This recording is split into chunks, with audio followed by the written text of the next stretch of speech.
Buenos días con todos. Son las 8:35 del día viernes 19 de octubre del 2018. Constituidos en la sala número 1 de la Corte Suprema de Justicia de Callao. Dirige esta audiencia el señor Gino Pablo del Solivias, en calidad de juez titular del primer juzgado unipersonal del Callao. A efectos de continuar con el juicio oral en la causa 2690-2014. Seguida contra Juan Manuel Salaverry Martínez, Yoconda Rosalba Tripi Morales, Juan Carlos Chuy Fernández, Milagro Vanessa Padilla Camino y David Bernabé Medina Iquipa como presuntos autores del delito contra la administración en su modalidad de negociación compatible, en agravio del Estado, y contra Jaime Armando García Díaz como cómplice primario, también del delito contra la administración pública en su modalidad de negociación compatible. A las partes se solicita su acreditación.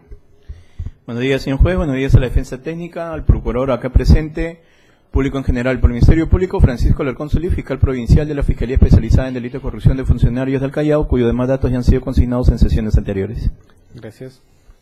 Señor juez, buenos días. Al representante del Ministerio Público, a los abogados de la defensa técnica, lo presentes por la Procuraduría Anticorrupción del Callao, quien habla, abogado Michel Cavalcanti Limanja, con demás datos ya señalados en sesiones anteriores. Gracias. Señor juez. Buenos días, señor representante del Ministerio Público, colegas de la defensa, señor procurador. Por la defensa técnica del ciudadano Juan Carlos Chuy Fernández, abogado Santiago Unzueta San Miguel, con mis demás datos consignados en audiencias anteriores. Señor juez, demás sujetos procesales, buenos días. Abogado Ronald Ancoliocli, defensa técnica del señor David Medina Iquipa, con demás autos que obran en autos, con demás generales que obran en autos. ¿Su apellido es con doble L, doctor? Señor juez, buen día. Mi nombre es Juvenal Quenta Ceballos, defensa técnica de la imputada Tripi Morales y Oconda. Los demás datos obran en autos. Siguiente, por favor. Buenos días, señor magistrado, señor fiscal, procurador y demás colegas de la defensa. Mi nombre es Robert Antonio Ruitón Rojas, abogado de Jaime Armando García Díaz y Language Training Center Perú, con los demás datos consignados en audiencias anteriores. Gracias. Señor juez, buenos días con todos los presentes. Quien habla es la defensora pública Elizabeth Tobar Paredes, ejerciendo la defensa necesaria de la señora Yoconda Tripi Morales. Gracias. Siguiente. Señor juez, señores fiscales, señor procurador, el público general, les saluda el doctor Guillermo Augusto Aguilar Velázquez, abogado del señor Juan Manuel Salaverry, con demás autos ya consignados en este caso. Gracias. Buen día, señor magistrado, buen día, colegas. Defensa técnica, la señora Vanessa Padilla, Eduardo Galarza. Gracias. ¿Algún acusado presente?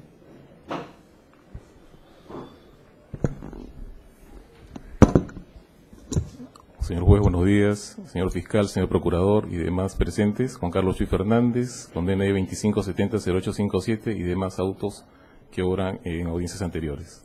Gracias. Siguiente, por favor. Buenos días, señor juez, a todos los presentes, buenos días. David Bernabé Medina Iquipa, identificado con DNI 094-86-624 y más datos consignados en audiencias anteriores. Bien. La defensa de la señora Tripi Morales. ¿Usted se ha personado nuevamente en la defensa?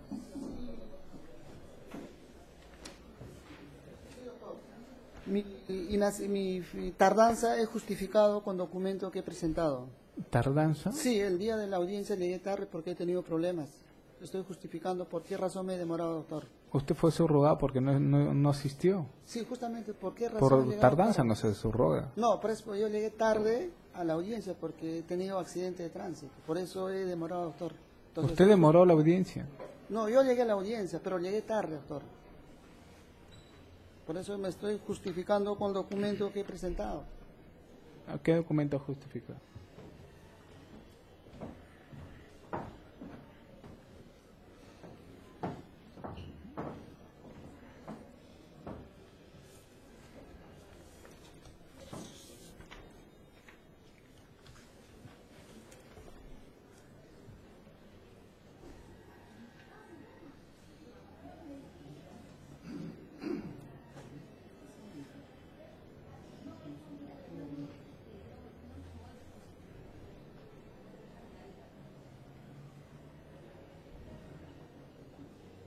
¿Usted su nombre es Juvenal?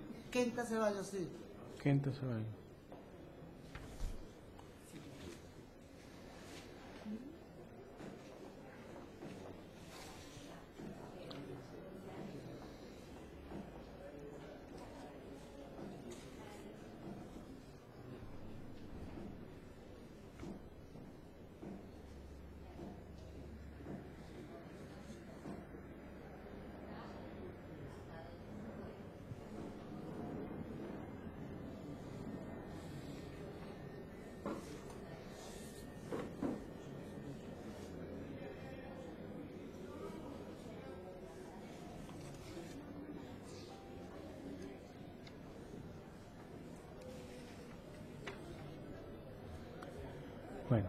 Vamos a darle por justificado su inexistencia. Ya, gracias, doctor. Entendiendo que vamos a hacer una ponderación al derecho de defensa de la señora Tripi Morales para preferir, en este caso, una defensa que la acusada ha confiado, que ha encomendado al señor abogado una labor y no se le ha impuesto o no se ha requerido de manera necesaria, como es el caso de la defensa pública. Sin embargo, le pido que tome las medidas necesarias para evitar inconvenientes. No es la primera vez que se le subroga la defensa a la señora Tripi Morales, ya son en varias sesiones viene uno, no viene, que se enfermó, se le tiene que subrogar, atrasa las audiencias. Entonces, atendiendo que se le ha puesto en conocimiento también de la resolución emitida, tiene conocimiento de la resolución emitida del 9 de octubre, sin perjuicio de las consecuencias derivadas del incumplimiento de sus obligaciones, vamos a dejar sin efecto la subrogación e incorporarlo nuevamente a la defensa, a fin de garantizar un derecho restricto a su defensa. En todo caso, la defensa pública que se ha hecho presente, vamos a liberar de esa responsabilidad. Le agradecemos por haber colaborado con este juzgamiento. Si usted gusta, señora abogada, puede retirarse. Bien, muchas gracias. Vamos a aclarar válidamente instalada la presente audiencia. ¿Alguna observación de las partes antes de iniciar la audiencia de hoy? ¿Hay otro escrito? No. Bien, entonces vamos a continuar con la oralización de documentos donde nos hemos quedado. ¿Se explican?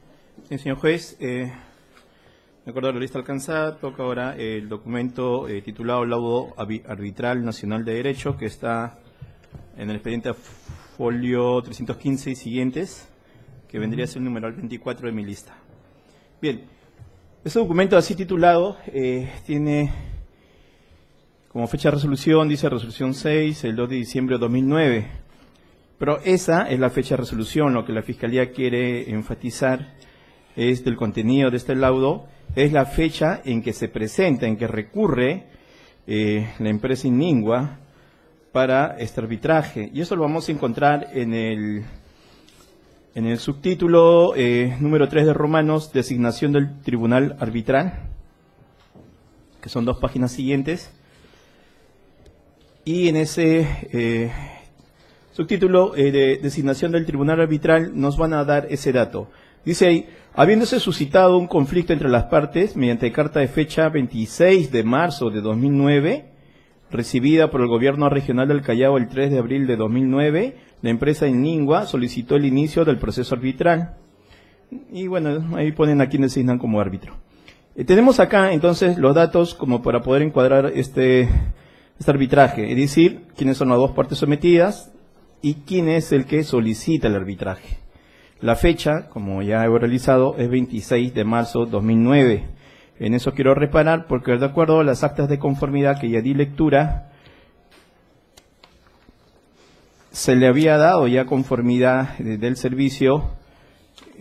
Había la primera acta de conformidad que había leído, era el del 26 de febrero. Quiere decir, y la segunda era del 2 de abril. Es decir, para entonces, hasta el 2 de abril, que era la segunda conformidad, antes de esa segunda conformidad ya habían recurrido, ya estaban recurriendo justamente la empresa Inningua para plantear un arbitraje contra el Gobierno Regional del Callao. ¿Qué había sucedido? Que a partir del primer pago, que dice está conforme, este primer pago, ¿no? Pagues ese monto, aquí señalan 228.000 y tantos. Eso lo vamos a ver justamente con el contenido del arbitraje. ¿A qué es lo que estaban sometiendo al arbitraje cuando recién se iniciaba el contrato? Esto lo vamos a encontrar en el número 4 en Romanos, 2 páginas adelante, donde dice pretensiones planteadas por la empresa Inningua, así como los argumentos y medios probatorios que la sustentan, admisión de demanda. Ahí en el 4.1, pretensiones formuladas por la empresa Inningua, nos va a decir, las pretensiones planteadas por la empresa Inningua se transcriben a continuación, y van a ser 2. La primera pretensión principal va a ser que se ordene al gobierno regional del Callao que pague a favor del recurrente la suma de 741.180.26 con la moneda de entonces nuevos soles, por concepto de impuesto general a las ventas, erróneamente retenida por la emplazada. Había pasado un mes, habían dado la conformidad y ¡bum!, solicitan que le den ese monto, ¿no? O sea, el IGB está siendo retenido, dice, de manera indebida.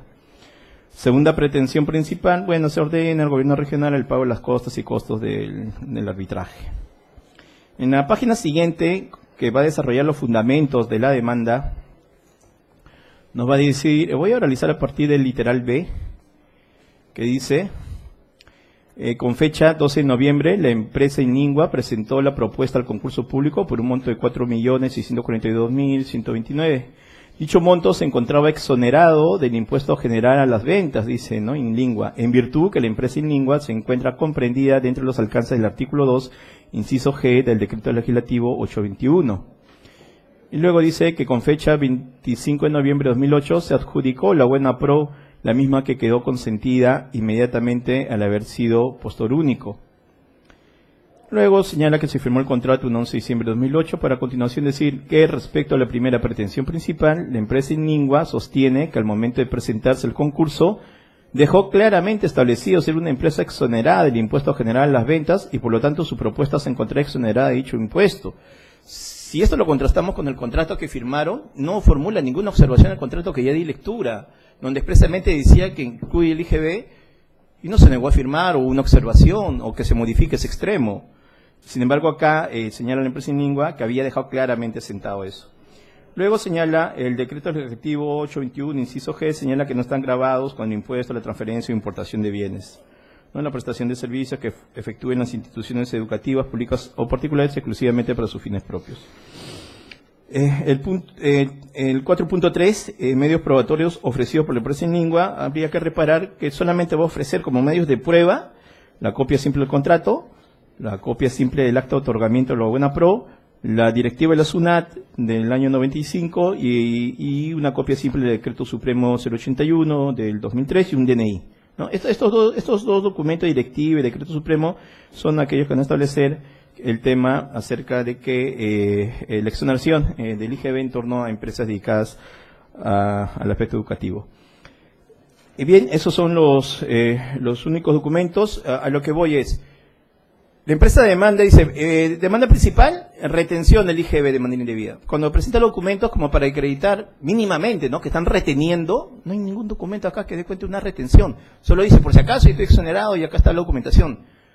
Y solo pasó un mes. Y ya están hablando de una retención del IGB.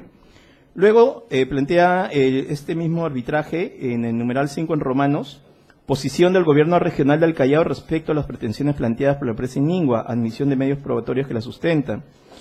Y bueno, no da la data, ¿no? Dice que el 14 de julio de 2009 el gobierno regional cumplió con contestar la demanda. ¿Qué es lo que contestaron? Ciertamente es extenso, la Fiscalía va a enfatizar en el literal F, o a empezar a oralizar a partir del literal F. Dice que, pese a estos términos, en un error administrativo, el gobierno regional del Callao ha venido pagando a la empresa Inlingua el monto pactado, sin descontar el IGB de acuerdo a lo pactado contractualmente. O sea, ¿cómo es esto? El gobierno regional dice, por un error administrativo, le estamos pagando sin descontar el IGB. Entonces, ¿qué se está sometiendo a arbitraje? Es por eso que enfatizan los documentos de la empresa. ¿Cómo estaba acreditando que le están reteniendo el porcentaje del IGB? Acá en la respuesta que da el gobierno regional dice, el error más bien es que no le estamos reteniendo, y lo dice textualmente.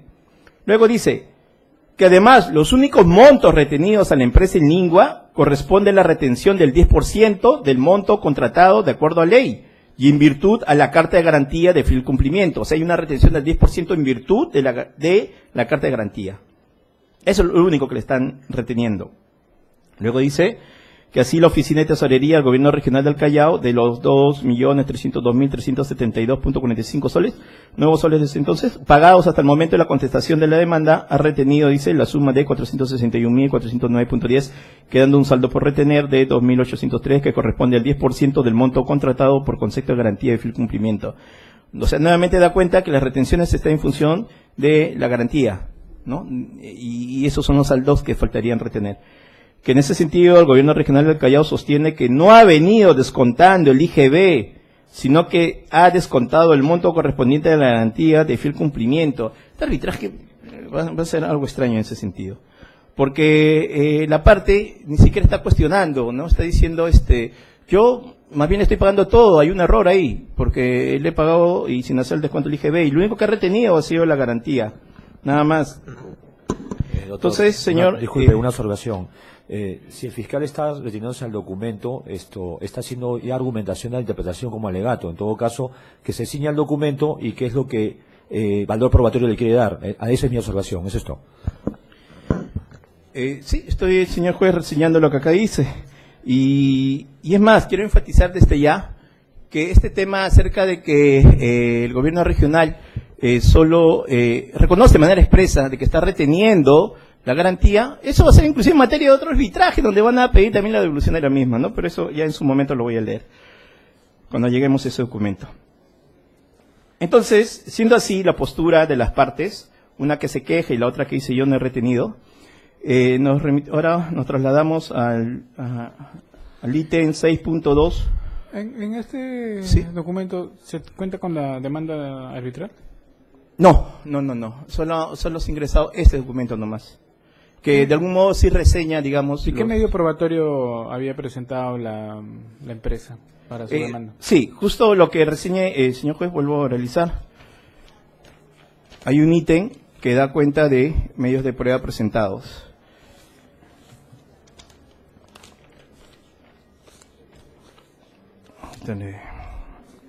En el 4.3, sí. Ahí está. Y es lo que dije, ¿no? Son 5 literales. Que es norma, ¿no? Prácticamente norma, ¿no? O sea, el contrato, la buena pro y 2 normas y el DNI. Nada más. Y eso es lo que yo decía. Solamente eso presentado. Y sobre la base de esos documentos dice, me están reteniendo injustificadamente. Bien. Quería, decía, para trasladarnos al 6.2.1. Y bien, dice así. En esta parte del texto señala, determinar, el tribunal arbitral procedió a fijar como puntos controvertidos del presente proceso arbitral lo siguiente, dice, estos son los puntos controvertidos. Determinar si el gobierno regional del Callao se encontraba facultado para efectuar la retención del impuesto general a las ventas, según las disposiciones establecidas en el contrato y en la normativa de contrataciones públicas, y de ser caso determinar si corresponde ordenar al gobierno regional del Callao cumpla con pagar a favor de la empresa en lingua la suma que ahí menciona, ¿no? El tema, señor juez, es ¿por qué fija como punto controvertido algo que no está controvirtiendo justamente? No es que quiera, digamos, cuestionar en sí el logo arbitral, pero a lo que sí voy son las irregularidades que han venido acompañando este proceso. Entonces acá han fijado como un punto controvertido algo que no controvertía la otra parte. La otra parte dice, yo le he estado pagando todo sin retener IGB. Luego, el 6.3 dice respecto a los medios probatorios ofrecidos por la empresa Inlingua, va a señalarnos el dato que el 24 de junio de 2009 Inlingua, en su escrito de demanda, va a anexar documentos, ¿no? En esa fecha. Bien, a ver, cuando nos remitimos al 7 en Romanos, que está subtitulado como alegatos descritos informe oral, nos hace ver ahí como que las partes no han tenido interés en pedir la palabra, ¿no? Dice ahí, en este extremo, el tribunal arbitral otorgó a las partes un plazo de 5 días para que presenten sus respectivos alegatos escritos. No obstante, no habiéndose solicitado la palabra a fin de exponer oralmente la posición de ambas partes, el tribunal arbitral consideró pertinente prescindir de la audiencia de informes orales. O sea, el gobierno regional, parece que no le interesaba mucho lo que estaba discutiendo, que era un monto de dinero que está reclamando Inlingua. Luego, nos trasladamos al punto 2 en Romanos, que está subtitulado como análisis de los puntos controvertidos.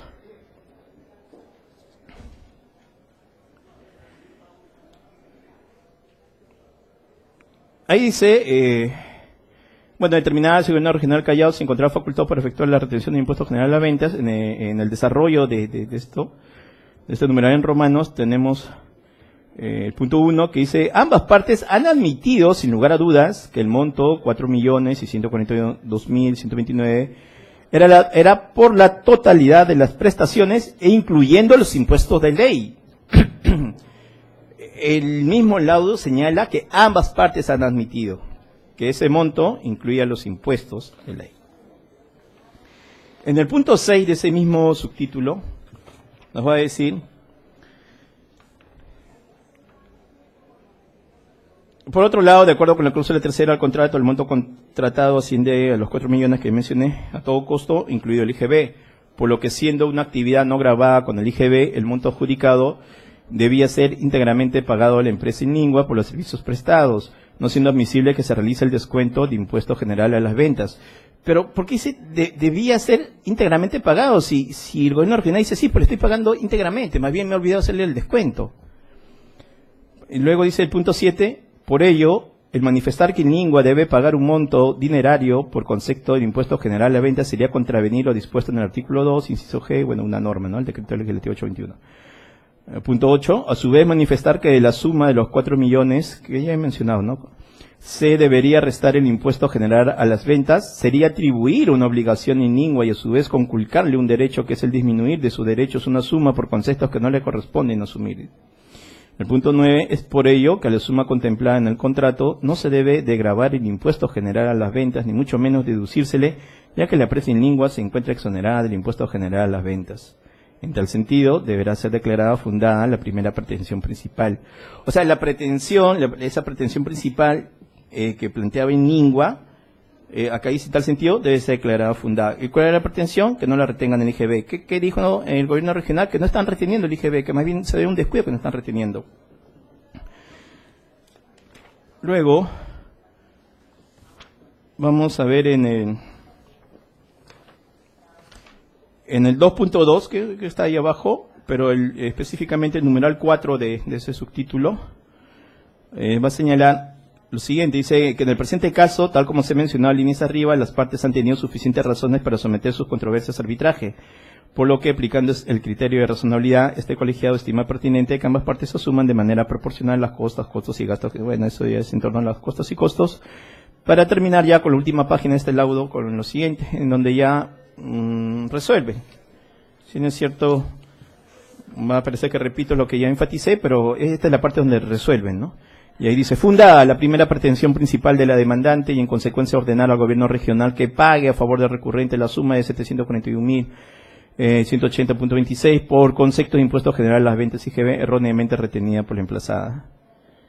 Y como vuelvo a decir, señor juez, había transcurrido tan solo un mes del servicio prestado, y en ese transcurso recurre Inlingua a presentar este arbitraje, donde cuestionaba que le están reteniendo el IGB y que el gobierno regional decía que no, eso no ocurrió por un descuido o cualquier motivo, pero no ocurrió. Entonces, señor juez, nosotros, como ya también se señaló, me parece en la acusación también, el tema es que queremos advertir a partir de los datos que se señalan en este arbitraje. Una consulta. Sí, señor juez. En la etapa de actos preparatorios del contrato, se hizo un estudio de posibilidades que ofrece el mercado, ¿se entiende? Claro. ¿La empresa Inlingua formuló cotización de este servicio? No, señor juez, en los documentos que he estado realizando hasta ahora, tan solo tenemos que se desplazó a una entidad que el criterio de fiscalía tiene mayor experiencia y se propone a Inlingua en reemplazo de esa entidad. ¿Cómo se determinó el precio?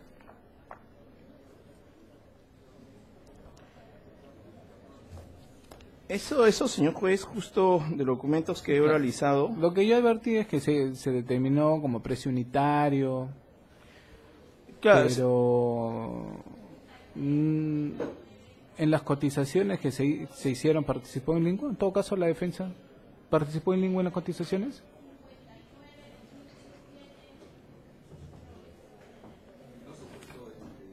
¿Alguna solicitud de cotización para Inlingua? No participó en las cotizaciones. No, nosotros se entera de la convocatoria y presenta su propuesta. ¿Formuló observaciones a las bases Inlingua? Tampoco, no realizó consultas, porque ya se habían realizado las consultas. En todo caso, a la fecha del 26 de marzo del 2009, ¿se había retenido el impuesto del IGB a Inlingua? Lo que sucede es que se estaba pagando realizando un descuento. Entonces, Inlingua somete esta controversia, esta decisión, ante el tribunal arbitral, mencionándole que se estaba reteniendo. No, pero la pregunta es concreta. ¿Se le retuvo los 741.180 soles? Se le estaba reteniendo, sí. ¿Se le retuvo? No en total, sino en cada... ¿Cómo que se le estaba reteniendo? O sea, no se le estaba pagando. Por eso, a la fecha del 26 de marzo, le pregunto, del Sí, claro, 2009, sí. ¿se le retuvo? Sí, exactamente. Por eso es que se va a... ¿Hay una constancia de retención de impuesto? Según acá la contestación dice que nunca se le retuvo. No. Y en la demanda tampoco ofrecen la constancia de retención. Lo que dice el laudo en la respuesta de la entidad es: sí se está haciendo una retención, pero no corresponde al IGB, corresponde al porcentaje. Pero de la pregunta, por eso, señor abogado, la pregunta concreta: ¿se le retuvo o no se le retuvo los 741.000 picos de soles al 26 de marzo? Desde la perspectiva de la empresa. No, desde la perspectiva no, sí. Señor. Bueno, si quiere contestarme, bueno, mejor paso por alto, porque entiendo que no. De la lectura de este lado se entiende que no. Eso es lo que quiero llegar. O sea, el hecho que pueda aparecer unos otros actos que al criterio juzgador pueden ser constitutivos de otros delitos, ya tendré la oportunidad de pronunciarme y en base a lo que yo pregunto, resuelvo. ¿Cuál es su significado probatorio en todo caso del documento, señor fiscal? En principio, por los datos que ahí nos brinda, vemos esa premura en donde la Fiscalía advierte que habiendo pasado un mes del servicio prestado, donde no había retención de IGB, sin embargo acuden a un arbitraje con la finalidad de poder supuestamente recuperar un monto no retenido, como que termina pagando finalmente el gobierno regional. Y eso es lo que estamos diciendo, que a través de este curso se ha prestado para que se perjudique el Estado a través de los dineros que iba soltando frente a un proceso arbitral donde ni siquiera al gobierno regional le interesó, como dice ahí, para poder emitir un informe oral, explayarse mucho mejor y aclarar los términos. El arbitraje no menciona para nada el tema de que cuando le advierte el gobierno regional, yo estoy reteniendo, pero lo que es garantía, ya no se pronuncia. O sea, no dice, sí, pues se ha descubierto que es eso, está justificado. No. Dice, no, que se le devuelva al IGB, cuando justamente la parte dice, pero yo no he retenido eso, más bien es un descuido que no estoy reteniendo. Entonces, señor juez, va en ese sentido por los datos de esa premura de que empezando nomás el servicio, ¡pah!, el arbitraje, para consulta, solicitar algo que no estaba ocurriendo en los hechos. Una consulta. Se entiende que a la fecha de contestación de la demanda no indica la fecha de contestación. Solo señala que lo corrió traslado el 3 de abril, nada más. Bueno, en esos días, entre abril y mayo del 2009, el gobierno regional había desembolsado... Señor juez, con su venia, para poder oralizar un documento que no es el que sigue, pero sí está en los siguientes, a fin de poder quizás tener mayor precisión sobre esto de los desembolsos. Creo que nos daría un mejor panorama, inclusive. Bien. Quiero oralizar el siguiente documento. El documento... Señor juez, una observación. Sí, todavía no hemos terminado de oralizar Sí, oralizamos los dos documentos mejor, para entender en su para poder resolver en todo caso. Bien, en ese entendido, claro. El documento asignado como 31, que es el penúltimo documento que queda por oralizar. ¿En qué folio se ubica? 297 y siguientes. Ya, aquí ya lo tengo. Bien. A ver, para realizar este documento, siempre hay que tener presente que las actas de conformidad hablan de un monto a pagar, dice 228.368.04, eso dicen todas las actas de conformidad. Bien, el documento que voy a leer es lo siguiente, es un oficio 014, donde el jefe de la oficina de tesorería informa a la fiscalía y le dice que le está anexando los comprobantes de pago, ¿no?, las fechas. Sobre eso, básicamente quiero dar lectura a un documento puntual que está incorporado ahí, que es el informe 417 guión 2013, guión GRC, /GGR, guión OTD, YEA, guión AC 416. Fecha de redacción, 15 de agosto 2013. Fecha de trámite, 16 de agosto 2013. Lo firma responsable de Archivo Central, Luzmila Pérez Altamirano. En este documento nos va a hablar de los comprobantes de pago que se han venido efectuando. Vamos a ahí encontrar, si es que lo contamos ahí, que en total son 12 comprobantes de pago de 2009. El tenor lo dice todo, ¿no? Que es correspondiente a los servicios de Language Training, que lo está pagando el gobierno regional dentro del tema de la capacitación de idiomas. Bien, tomando en cuenta este documento, el documento que quiero enfatizar del 31, el último documento, señor juez, que es el reporte de cheques por beneficiarios, ¿no? Una vez contextualizados de que esto responde al servicio entre el gobierno regional y Language Training. El reporte de cheques.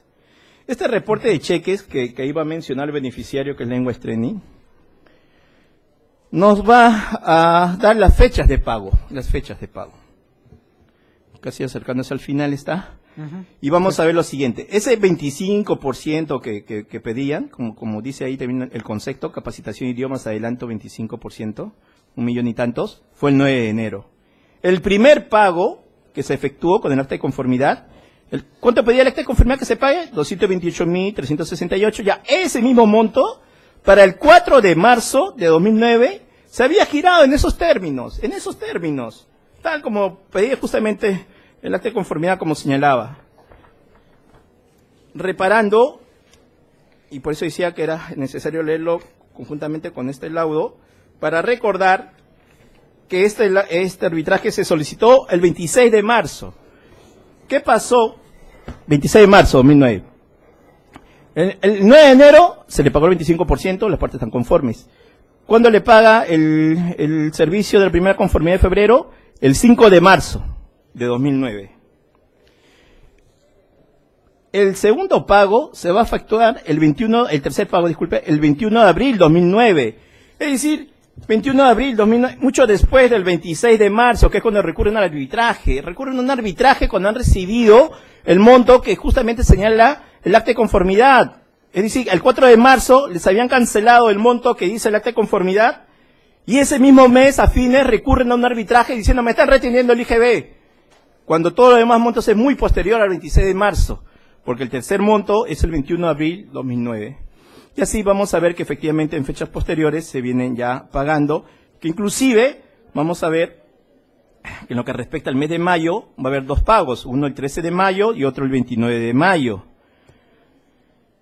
Y bien, señor juez, lo que quiero con esto contrastar, aparte de las fechas siguientes, que también de por sí son valiosas, es el tema relacionado a este arbitraje.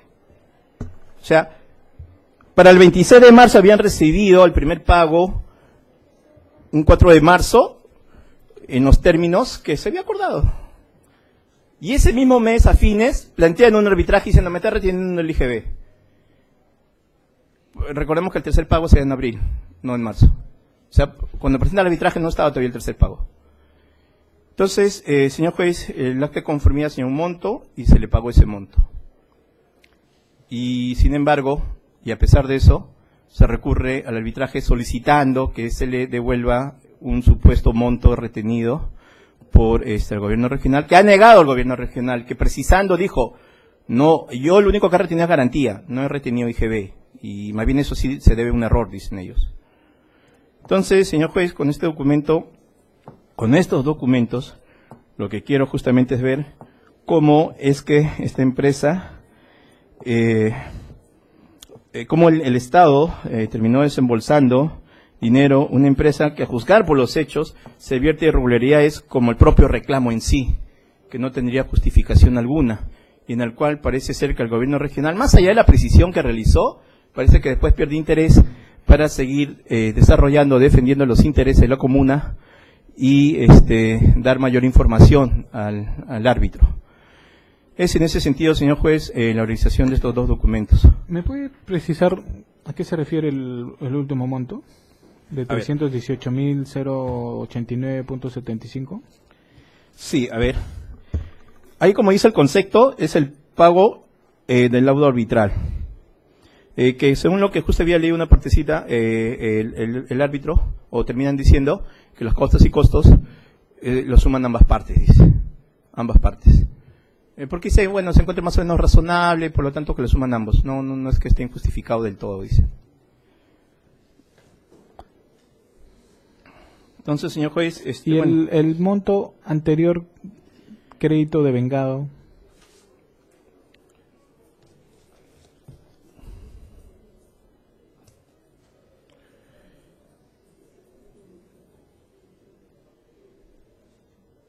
Sí, señor juez, a ver, sobre esto último, no tendría mayor precisión sobre este concepto crédito de vengado. Ciertamente todos los anteriores sí responden al servicio, pero este concepto de crédito de vengado que termina recibiendo la empresa no podría ser mayor precisión sobre ese extremo, señor juez.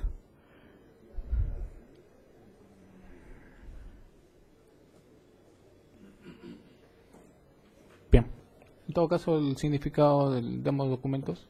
Sí, lo que enfatice, señor juez, en torno a que por las fechas podemos ver que en sí esta solicitud de devolución de IGB era inoficiosa por donde se mire, porque tal hecho no había ocurrido para la fecha que ellos reclamaban eso, no había ocurrido. Para el 26 de marzo, de acuerdo a los montos que se les ha pagado, no había ocurrido tal situación, y sin embargo ellos van a recurrir a esta figura para solicitar que se le devuelva un monto que es el que va a establecer el arbitraje.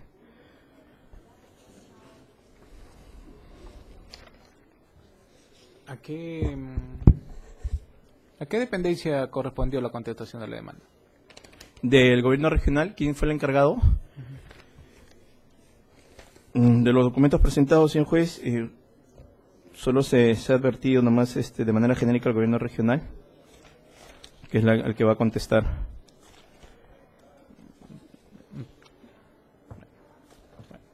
Puede ser que conforme a la ley se tratará de la Procuraduría, supongo.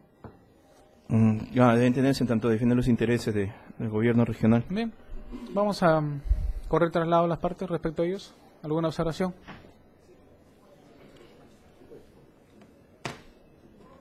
Señor magistrado, primero por el laudo. Solamente recalcar el punto 4 de En todo caso, antes que me consulten, ¿este laudo fue impugnado? No, no fue impugnado. ¿Este laudo fue qué? Impugnado. No.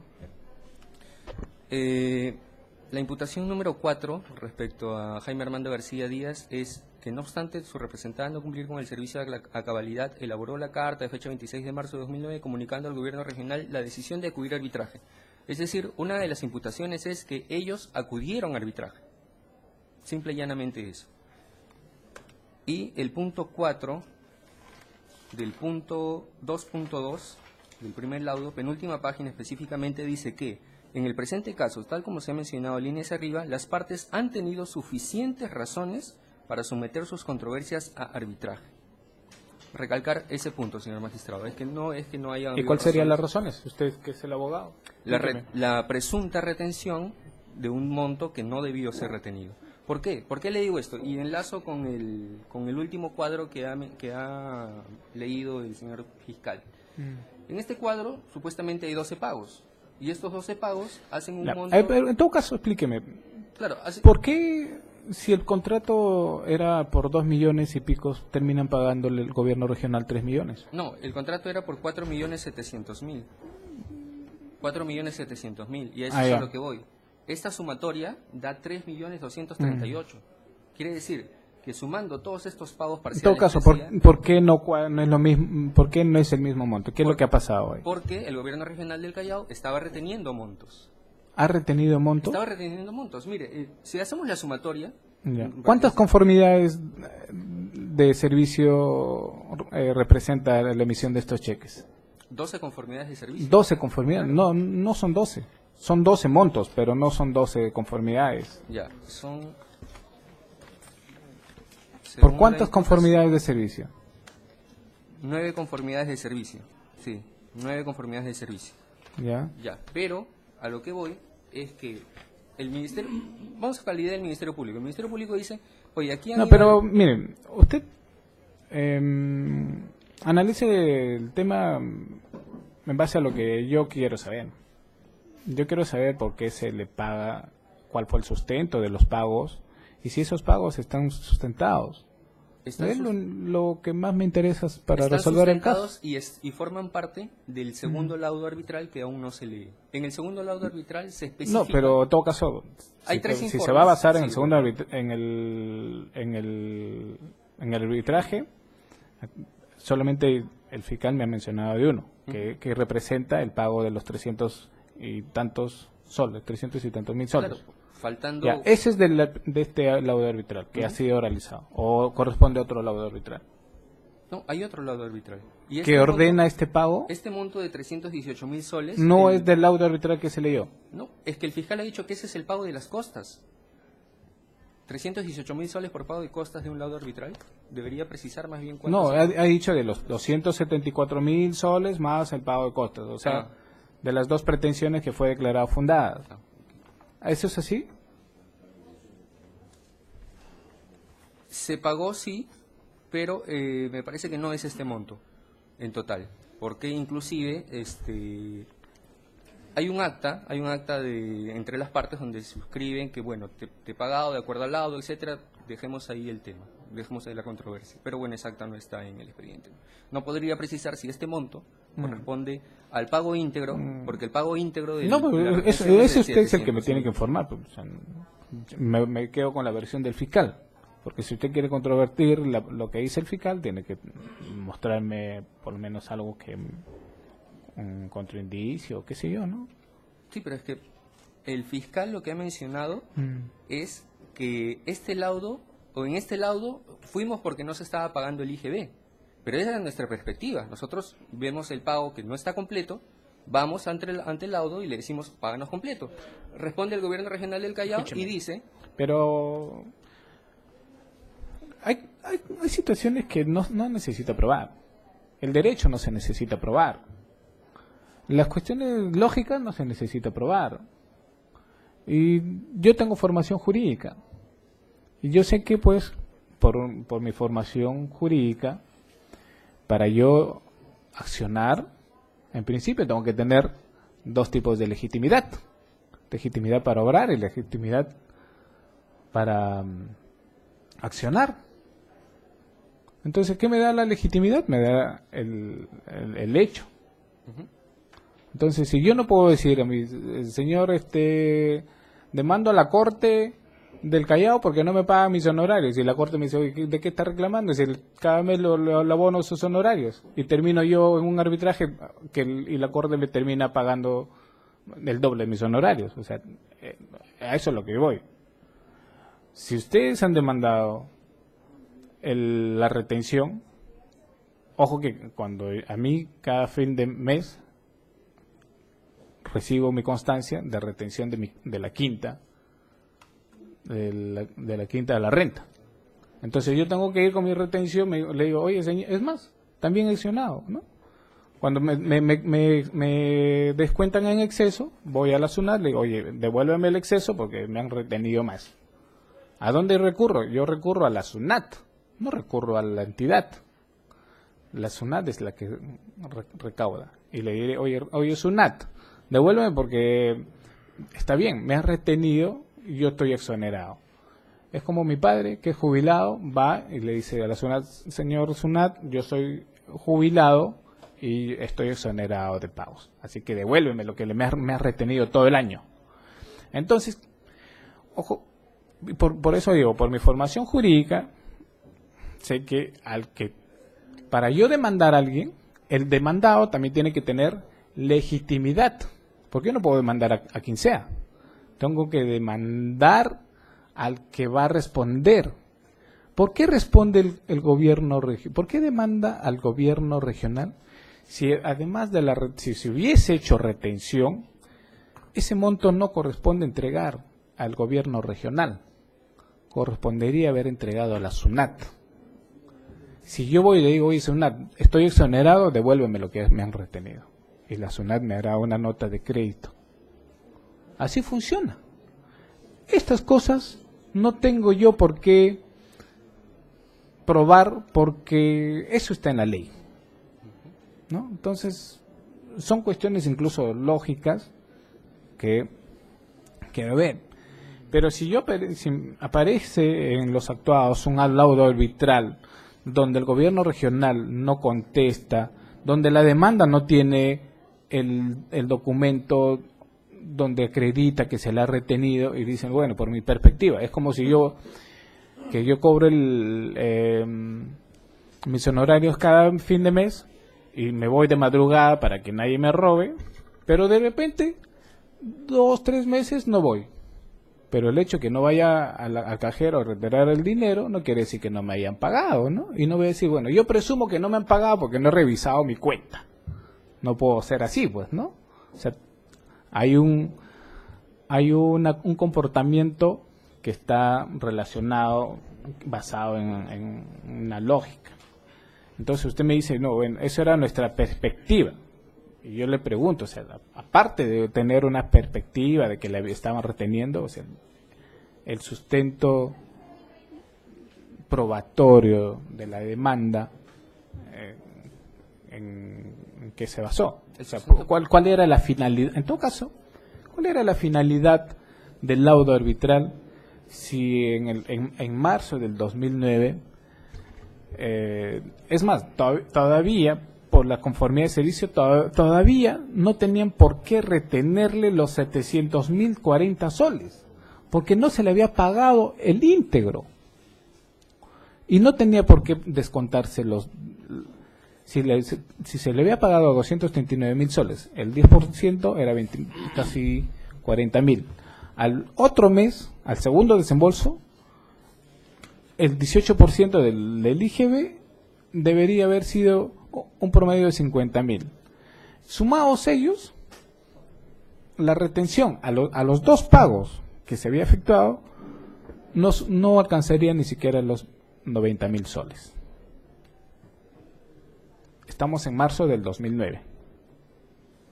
Entonces, explíqueme mejor. Yo quisiera entender por qué, cómo es que se determina incluso un monto fijo, 771.000 soles, ¿no?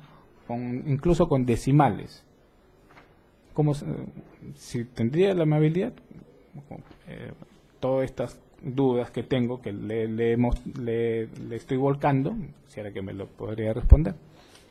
Sí, bueno, en principio ese monto es el monto global del contrato, o sea, el IGB del monto global ascendía a ese monto.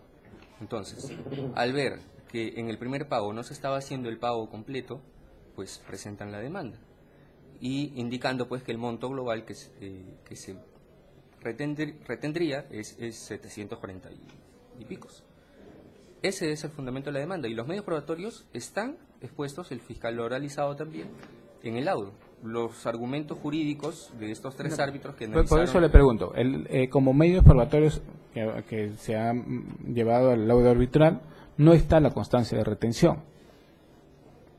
Pero es que eso es un punto que en todo caso debió analizarse en el laudo. O sea, si se quiere cuestionar el laudo, pues el gobierno regional de Callao ha tenido que presentar la nulidad del laudo. Ahorita no estamos analizando... pero eso es lo que está imputando el Ministerio Público, sí, que este laudo ha sido preparado. Sí, pero habría se que entiende ver... que este laudo ha sido ya... Claro, pero habría que ver si los que están sentados aquí son imputados, han tenido capacidad para responder este laudo. ¿Quién habrá sido? Pues? Eso no se preocupe usted, porque si en el peor de los casos se dispone de una investigación, se dispondrá con los que resulten responsables. Ya el fiscal determinará quién habrá sido el que contestó, quién es el que adjuntó, por qué no apelaron. ¿Por qué? Porque recuerde que está vigente un delito que se llama fraude procesal.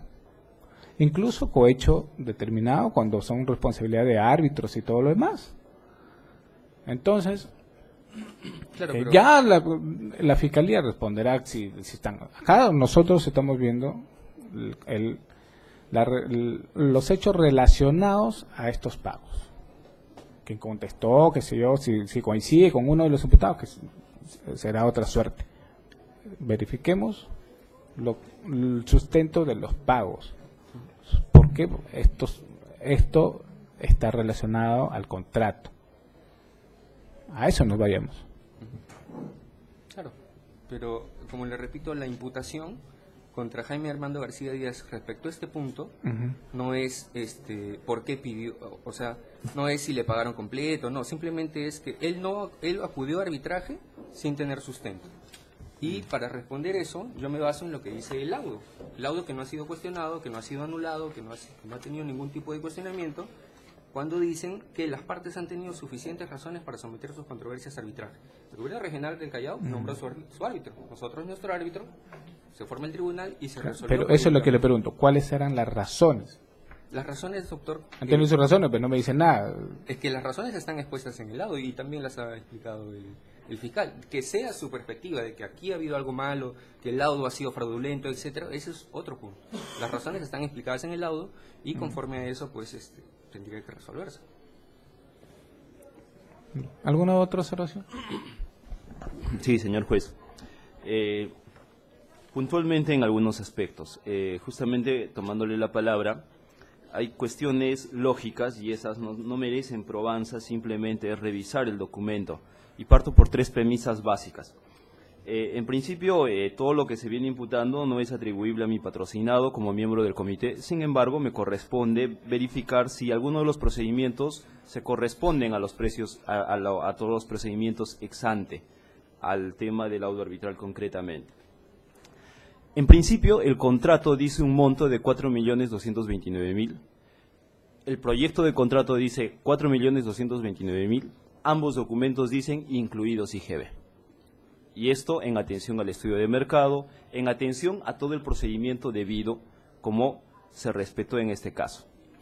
En segundo aspecto, lo que hay que tener en cuenta es que el costo total fue inalterable. 4.229.000. Es decir, ese monto, no obstante estas retenciones, estas devoluciones y todo lo que se cuestionó, el monto total en ningún momento fue alterado. Y como usted bien ha advertido, el perjuicio en todo caso, o la devolución, era a la SUNAT, no a la entidad del Estado. Por tanto, y esto además tiene correlación con lo que finalmente resuelve este laudo arbitral, este laudo arbitral dice finalmente, en la primera pretensión, bueno, páguesele los 741.000, pero dice que que las partes deben asumir dichos conceptos en iguales proporciones refiriéndose a los costos, costas y gastos. Y este arbitraje en realidad tiene mucha relación con el siguiente medio probatorio, que es el informe de Contraloría del órgano de control interno, donde en este documento se dice concretamente que el perjuicio al Estado, a la entidad en este caso, es 20.000 soles, ni más ni menos. Y lo que dice justamente es que este monto debe ser restituido ¿por quién? Por el economista que determinó el valor referencial. Entonces, si finalmente, y permítame apartarme de la discusión que se viene teniendo, si se devolvió o no se devolvió, cuánto fue el monto, independientemente de todo ello, el costo total fue inalterable. Como una observación adicional, el fiscal ha dicho, el arbitraje viene a ser algo extraño, se está sometiendo a arbitraje. Independientemente de ello, como punto controvertido, y esto sí guarda atención además conforme a las obligaciones del comité, en el AFOJAS 327 justamente lo que dice es que ambas partes han admitido sin lugar a dudas que el monto de 4.642.000 incluye los impuestos e IGB. En efecto, esto guarda correlación, insisto, al proyecto que prepara el comité, en este caso mi patrocinado como miembro de esa instancia, de esa parte del procedimiento. Y bueno, lo único que que corresponde finalmente es hacer ver que respecto a mi patrocinado son 4 imputaciones concretas y ninguna guarda correspondencia con el laudo arbitral, es un acto ex post, de tal manera que me corresponde simplemente haber hecho las aclaraciones que las he realizado. No, señor juez, de la misma forma, mi patrocinado como miembro del comité y tratándose de un laudo arbitral que es de ejecución post del contrato, no tiene ni una injerencia con respecto a la imputación de negociación incompatible. Es así también que entiendo la perspectiva del fiscal. En todo caso, él, por lo que lo entiendo y al momento de realizar el laudo arbitral y sus puntos, él quiere en todo caso demostrar que ese laudo se ha hecho con la intención de sorprender a favor de la empresa Language con respecto a la devolución de un IGB que nunca había sido retenido, pero no tiene naturalmente injerencia con lo nuestro. Es así también que, si usted recuerda, cuando se vinieron los autores del informe 01 de la OSI, ellos mismos dijeron que el responsable de determinar el valor del IGB fue el economista Vilca, y dándole razón a mi colega que ha precisado que justamente ese monto de responsabilidad administrativa que tiene este economista justamente generó un perjuicio de 20.000 soles para que el Estado subvencione el costo, pero no tiene ninguna injerencia con respecto a los puntos advertidos por mi patrocinado. Es así también que el fiscal, al momento de leer el laudo, en un punto F de contestación del gobierno regional del Callao, el mismo gobierno regional contesta, ¿no?, diciendo que hay errores administrativos. Eso es todo, señor. ¿Alguna observación?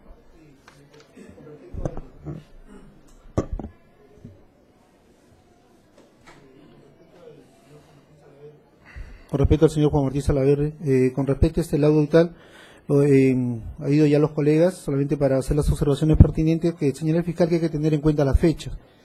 Si es verdad que hay que tener en cuenta la fecha, el señor Salaverry solamente estuvo en el cargo de desarrollo social hasta el 20 de diciembre del año 2009. O sea, no tiene ninguna injerencia con respecto a este laudo ni lo que ha sucedido para el post delante de otro. Solo quiero informar.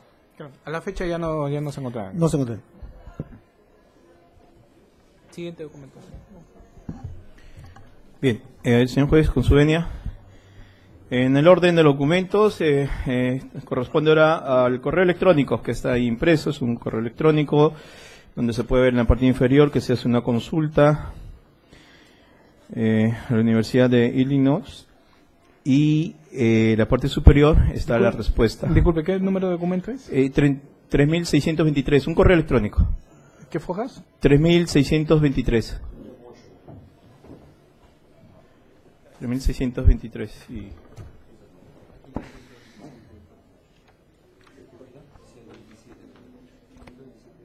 Ya, 3623. Sí, correcto. Bien, es un documento que, bueno, ya señalé, ¿no? Sale una consulta. De hecho, este documento va a ser mencionado en el informe que han hecho referencia a las defensas de una auditoría, que donde van a mencionar este documento que ellos van a dirigir y que van a recibir una respuesta. Ahí la respuesta que van a recibir por parte de dicha universidad va a ser, bueno, está en inglés, donde dice: "We don't have a record for this student and canon authentic that diploma", que le dice, la respuesta que ellos van a consultar si Flor de María Valderrama Acevedo efectivamente figura ahí en el listado de dicha universidad, y le van a decir: "No tenemos registro pero de este estudiante y no podemos autenticar el diploma", ¿no? Y justo como señala ahí también el requerimiento acusatorio, la finalidad de este documento es acreditar que efectivamente la universidad desconoce a dicha persona, esa persona que había presentado en la oralización que en su momento di en torno al currículum que presentó esta persona, había juntado un diploma de esta universidad, y la universidad, cuando se pone al alcance, va a manifestar que no tiene registro alguno respecto a esta persona en su condición de estudiante. Y la finalidad de este documento es para hacer ver que ella no tenía tal condición entonces respecto a esa universidad, y segundo, que estamos hablando entonces de un documento apócrifo, en tanto que la entidad que supuestamente lo emitió no lo hace suyo.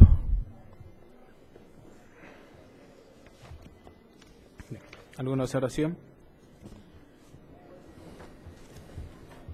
Sí, señor magistrado, para precisar que no sé la verdad cómo el fiscal ha podido expresar todo lo que ha mencionado, porque este documento no está traducido, está en inglés. No, pero eso ha sido contenido en el informe de auditoría. Bueno, justamente para ahí también, para el informe de auditoría... Cuando hemos oralizado, también hace alusión que se consultó a la Universidad de Illinois, donde respondieron que no tenían registro de la señora Valderrama.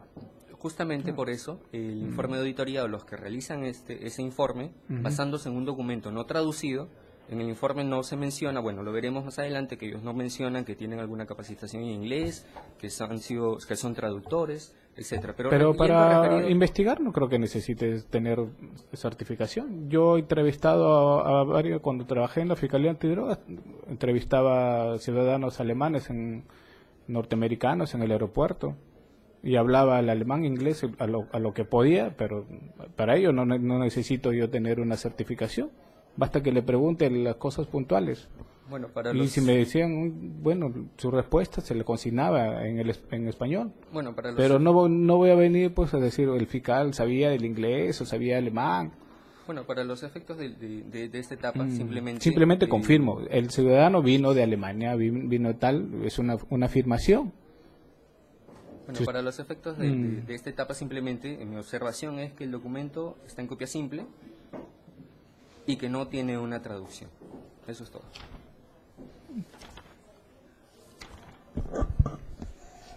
¿Alguna otra observación? Sí, señor juez. Concretamente, el comité, respecto a este documento, efectivamente recibió el documento, pero justamente actúan bajo el principio de veracidad. Y para ello, a hoja 480 se puede ver que dentro de los requerimientos tenían que firmar, como en efecto lo hicieron, el anexo 3, que está en base al reglamento de la ley de contrataciones, en cuyo punto 3 concretamente dice: soy responsable de la veracidad de los documentos e información que presento a efectos del presente proceso de selección. Los postores son responsables. Así es. No vincularía su patrocinio. Correspondería a control posterior. Si es que fuera. ¿Alguna otra observación? Adhiriéndome a la posición de mi colega también que precedió de la misma manera. No vincula no hay vinculación. Al comité, a lo mismo comité. En la base se establecía que la posibilidad de incorporar documentos en inglés. Nuevamente retornamos a un tema que habíamos previsto hace mucho. 119. Así es, señor juez. Y bueno, además, bajo el cargo de que eso lo vamos a desarrollar de manera debida en los alegatos finales, pero sí, efectivamente, el 119 lo establece, pero bajo el esquema de que este documento era un requerimiento técnico mínimo, no un requisito como información esencial. Siguiente documento, señor fiscal. Señor juez, el siguiente documento, bueno, así como ha sido presentado a través del requerimiento, solo nos habla del oficio número 32-2011-GRC/OSI, que en buena cuenta va a ser desarrollado dentro del informe de auditoría, porque acá solamente es un documento para dejar constancia que la OSI requirió a la Unidad de Gestión Educativa Local Ventanilla, que es a donde se dirige el documento, fecha de trámite 18 de enero de 2011, que le remita la relación con relación a la acción de control de la referencia que este órgano de control viene ejecutando, para solicitarle que nos informe si la relación de 262 profesores que se adjunta incluye docentes nombrados, y de ser el caso nos precise la fecha de nombramiento y la institución educativa donde laboran. El documento de la revisión veo que solo está presentado así, es decir, solamente la solicitud. No obstante, sí he podido advertir que en el desarrollo ya del examen especial van a dar cuenta de la respuesta que recibieron sobre este documento. Su finalidad solo sería de que luego sí, bueno, pidió esa información. ¿Alguna observación al respecto? Si el documento está dentro del análisis del informe de auditoría, no tenía relevancia en todo caso para mi patrocinado. El comité es un tema de ejecución, en todo caso, donde únicamente también remitir una información de qué profesores estuvieron ahí en la capacitación. ¿Alguna otra?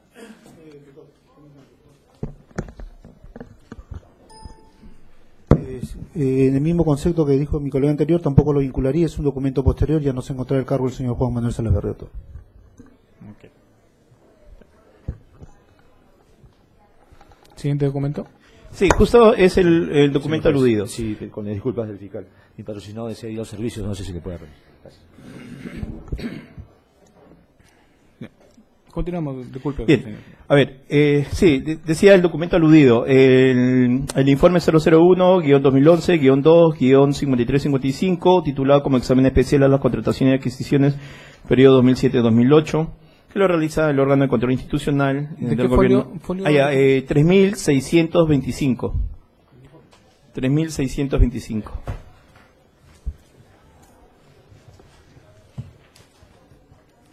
Ujú. Bien. Continuamos. Sí, es del gobierno regional Callao. Bien, es un examen especial, como bueno, ahí lo dice, el periodo 2007-2008. Va a haber varios puntos ahí que el informe va a observar en torno al gobierno regional. Ciertamente nos vamos a restringir solo al caso que nos aboca. Esto lo vamos a encontrar después de las presentaciones, introducciones, base legal. Viene un numeral que es el 7, numeral 7.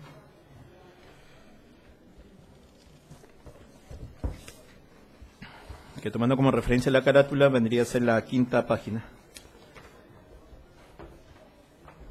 Bien, el numeral 7 dice otros aspectos de importancia. Dice, como resultado del examen practicado, se han determinado aspectos que guardan relación con la operatividad del accionar de la entidad, los mismos que por su importancia se exponen a continuación. Y justo empiezan con el siguiente número, el siguiente título, la participación de docentes contratados en la capacitación efectuada a través del contrato 045-2008, el Gobierno Regional del Callao, Servicio de Capacitación en Idiomas para Profesores de la Región Callao, amerita se amplíe en la investigación. ¿Qué señala ahí? Bueno, va a señalar que la documentación sustentatoria de la ejecución del contrato 45 del Gobierno Regional suscrito con la empresa Lengua Stresni, que corresponde al concurso público el 4-2008, incluye la relación de las personas que fueron capacitadas y que en cumplimiento de los términos de referencia para la ejecución del servicio debe corresponder a profesores nombrados de educación básica regular de todos los centros educativos de la región Callao. Al respecto, se obtuvo del UGEL Ventanilla y de la Dirección Regional de Educación los listados de los profesores nombrados de la región Callao y como resultado de la oficina y menciona la información con los listados de los participantes egresados del programa de capacitación, no se ubicaron a 262 personas, por lo que se procedió a requerir información a las mencionadas unidades ejecutoras para que nos confirmen si tales personas eran profesores nombrados, obteniendo la respuesta del director del programa sectorial Tercera Unidad de Gestión Educativa Local Ventanilla con oficio 201-2011 EBR-JGA-UGEL-Ventanilla del 26 de enero de 2011, mediante el cual informa que la relación alcanzada, no sean de las 262, incluye a 53 personas registradas en el sistema Nexus, en el UGEL Ventanilla, de los cuales 5 personas son profesores nombrados, 29 personas son auxiliares de educación nombrados, 4 personas son auxiliares de educación contratados y 15 personas son docentes contratados. A la culminación del trabajo de campo, no hemos obtenido la información adicional requerida y reiterada a la Dirección Regional de Educación del Callao que hubiera permitido cuantificar la cantidad total de participantes capacitados que no son profesores nombrados. Habría que hacer mención cuando acá dice...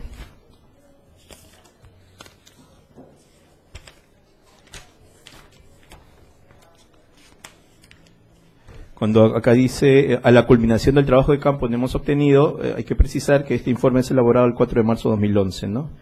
Es decir, tiempo después, cuando van aún a pesar del año transcurrido, no podían, para el 4 de marzo de 2011, no recibieron esa información solicitada, no lo tenían. Entonces, la única información que tuvo ese órgano cuyo documento estoy dando lectura, es lo que he señalado, ¿no? Se lo alcanzó, se le pidió al UGEL que informe sobre la relación de los profesores que le alcanzaron, de los 262, y le dice, bueno, la relación que han alcanzado ha sido sobre 53 personas, que disgregándolos han sido, bueno, los términos que ya señalé, pues, ¿no? En donde habían solo, como no, profesores nombrados 5, 29 personas son auxiliares de educación nombrados, 4 personas son auxiliares de educación contratados y 15 personas son docentes contratados. Y el párrafo que di lectura, que la culminación del trabajo de la OSI no han obtenido la información adicional requerida y reiterada a la Dirección Regional de Educación del Callao, que no les ha permitido cuantificar finalmente cuánto ha sido la cantidad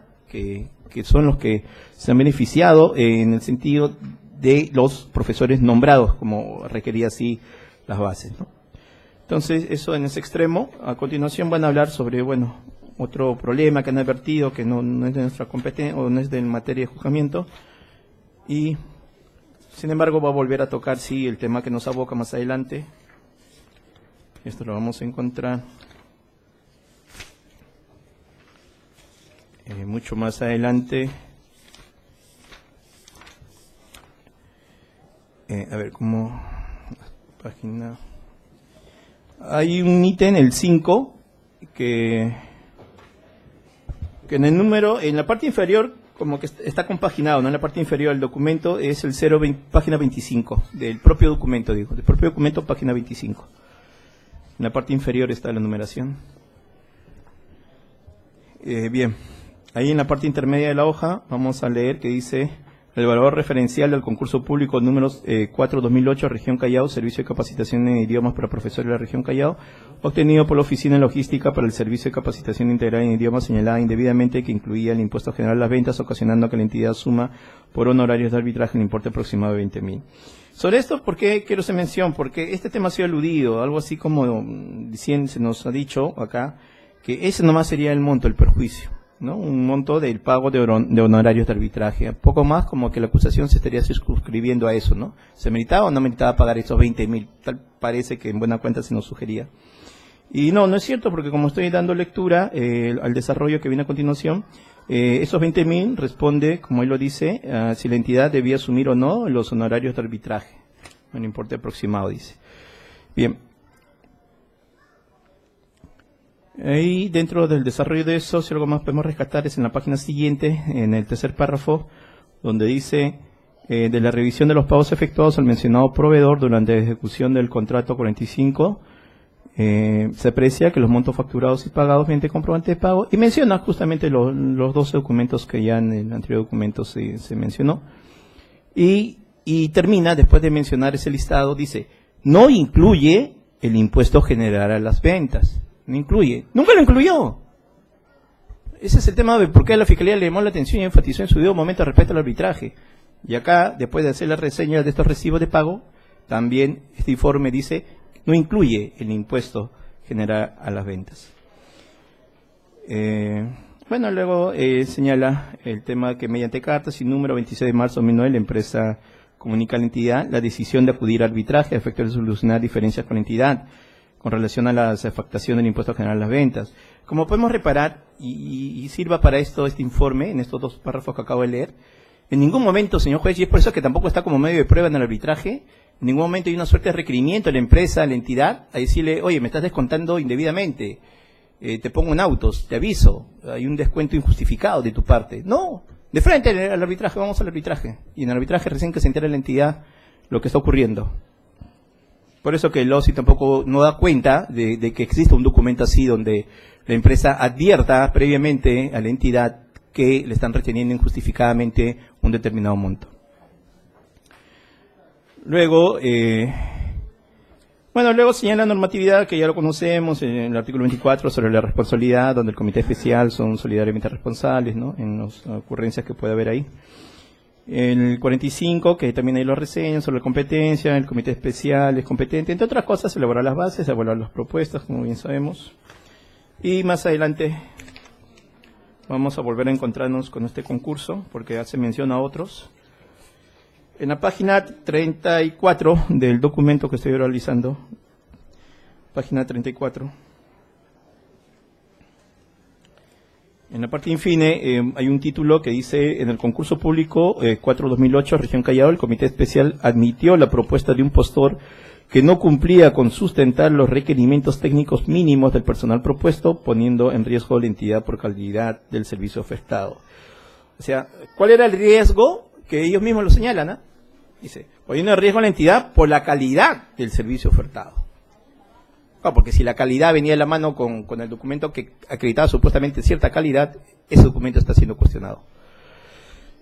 Y señalan acerca del contrato, y dice: bueno, como resultado de la revisión de la documentación sustentatoria, y hacer una reseña del contrato, Dice, el comité especial no verificó el cumplimiento de los requerimientos técnicos mínimos y los documentos presentados por el postor Language Training, lo cual no está acorde con lo establecido en el reglamento de la Ley de Contratación y Adquisición del Estado para el acto público de presentación de propuestas y las bases administrativas del concurso público 4-2008 Región Callao, ni lo observó para otorgar un plazo máximo de 2 días para que el postor subsane el defecto encontrado en el diploma presentado sin traducción y con error en el segundo apellido del jefe de proyecto propuesto. Caso contrario, no debió admitir la propuesta. O sea, son 2 las observaciones. No traducción y un error en su apellido. Luego, salteándome un párrafo, seguiré con el otro, que dice, de acuerdo a los términos de referencia, va a señalar, contrastando con los términos de referencia, el jefe del proyecto, el nombre del contratista prestador del servicio que representa de cumplimiento, dice, no cumplió a cabalidad, tomando en cuenta que en los primeros meses no se reportaron deficiencias en la ejecución del servicio de acuerdo a lo contratado. Sin embargo, en la resolución general, Gerencia General Regional 641-2008, el Gobierno Regional Callao, del 9 de noviembre de 2009, señala deficiencias. Se dice, no se reportaron deficiencias, pero esta resolución va a reportar deficiencias. Señala deficiencias tales como la inclusión de profesores nombrados que ocasionaron retrasos en la ejecución del servicio. Por uno de los motivos, con la respectiva resolución aprueban la ampliación del plazo. ¿No? Que es lo que van a reconocer, como ya di lectura, que efectivamente habían profesores que no cumplían los requisitos. El paso número 1, el contrato del gobierno regional. Como procedimiento de verificación de auditoría, el órgano de control institucional del gobierno regional Callao realizó la consulta vía email con la Universidad de Illinois sobre la autenticidad del diploma presentado por la señora Flor de María Valderrama Acevedo, o Acevedo, claro, porque esos 2 apellidos están con diferentes Bs. Si fuera un error en la emisión del diploma, obteniendo como respuesta de la mencionada universidad que esa persona no se encuentre en sus registros, por lo tanto no pueden autenticar el diploma presentado. A continuación, ponen, para hacernos recordar nuevamente, el tema del artículo 119, que dice que todos los documentos que contengan información esencial de las propuestas en proceso de selección se presentarán en idioma castellano o en su defecto acompañados de traducción oficial, salvo el caso de la información técnica complementaria contenida en folletos, instructivos, catálogos o similares que podrá ser presentada en el idioma original. El postor será responsable de la exactitud y veracidad de dichos documentos. Luego, una suerte de conclusión sobre este extremo, el informe dice: los hechos expuestos se han originado porque los miembros del comité especial no cautelaron el cumplimiento de los procedimientos. Esto está en la página siguiente, olvidé decir, a inicios. Decía, los hechos expuestos se han originado porque los miembros del comité especial no cautelaron el cumplimiento de los procedimientos para admitir la propuesta del postor.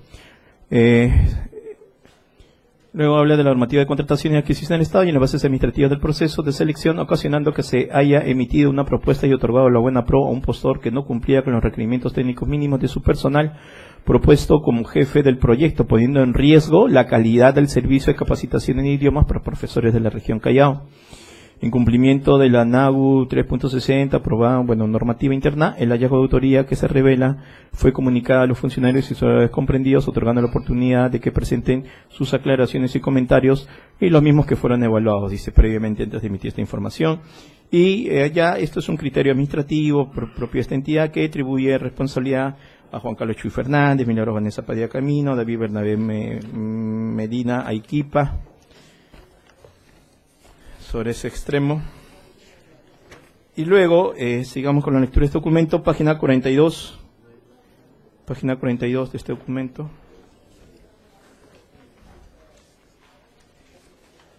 Bien, página 42, que tiene en la parte intermedia, punto 10. En el concurso público 4-2008 Región Callao, el Comité Especial otorgó indebidamente la buena pro a un postor que presentó su propuesta económica con incorrecciones aritméticas, contraviniendo la normatividad sobre contrataciones y adquisiciones del Estado. Y dice, que como resultado de la revisión de la documentación en torno ya al concurso que ya estoy haciendo mención, realizado por el sistema de precios unitarios, se ha verificado que la propuesta económica presentada por el único postor Language Training Center Perú, S.A., a quien se otorgó la buena pro, contenía incorrecciones aritméticas en la determinación del costo total del servicio, según se presenta en cuadro adjunto. Y efectivamente nos hacen refrescar la memoria, ya que sobre esto ya estamos un poco entendidos, de que efectivamente la cantidad era 1000, el precio unitario era 4.642.12, y que en vez que concluya con 4.642.120, concluyó con 4.642.129. Como si una cifra más, una cifra no interesara para la magnitud que significa incorporar ese 9 para ese monto exorbitante. Al respecto, mediante acta de lectura de evaluación de propuestas técnicas, apertura de propuestas económicas y otorgamiento de la buena pro de fecha 25 de noviembre de 2008, emitida por el Comité Especial presidido por el economista Juan Carlos Chuy Fernández, integrado por los miembros, la abogada Milagros Vanessa Padilla Camino y el ingeniero David Medina Aiquipa, señalan. A continuación se procedió con la apertura, lo que ya en su momento di lectura, que cuando señalan el monto, ellos mismos lo hacen expreso, la propuesta económica de 4.642.129, lo cual ratifica que ellos pues, tenían pleno conocimiento de ese monto, y consecuentemente, termina ese párrafo diciendo, consecuentemente el Comité Especial otorgó la buena prueba al postor Lengua Training por el monto de la propuesta, ¿no? Que ascendía al monto ya indicado, incluido los impuestos de ley. El párrafo siguiente dice, tal como se indica en el acta mencionada en el párrafo anterior, el Comité Especial no verificó que la propuesta económica del postor Lengua Training Center Perú S.A. presentaba incorrecciones aritméticas al haberse considerado un precio unitario de 4.642.000.12, la oferta de 4.642.12, la oferta total debió ascender a 4.642.120, en lugar de los 4.642.129 ofertados por el postor Lengua Training Center Perú, lo cual no está acorde con lo establecido en el reglamento de la Ley de Contrataciones y Adquisición del Estado para los procesos de selección convocados bajo el sistema de precios unitarios, como es el caso del concurso público 4-2008 Región Callao, para la contratación del servicio de capacitación en idiomas para profesores de la Región Callao. Y efectivamente nos remite en normatividad de la Ley de Contrataciones, la 130, sobre puntaje total. La determinación del puntaje total será de conformidad con el artículo 70, nos dice esto, que está en la página siguiente. En el caso de los procesos de selección convocados bajo el sistema de precios unitarios o tarifas, el Comité Especial deberá verificar las operaciones aritméticas de la propuesta que obtuvo el mayor puntaje total, y de existir alguna incorrección, deberá descalificarla, procediendo a realizar la misma verificación de la propuesta que sigue en el orden de prelación. O sea, se procede a descalificar, como bien nos hacen recordar que así está señalado en la norma. Entonces, ponen ahí, los hechos expuestos se han originado porque los miembros del Comité Especial no verificaron la corrección aritmética de la propuesta económica presentada por el postor. O sea, una vez más, otro error que permite que esta empresa nuevamente se lleve un monto mayor a lo que debió llevarse. Bien, a ver, siguiendo con este documento, nos trasladamos ahora a la página 49.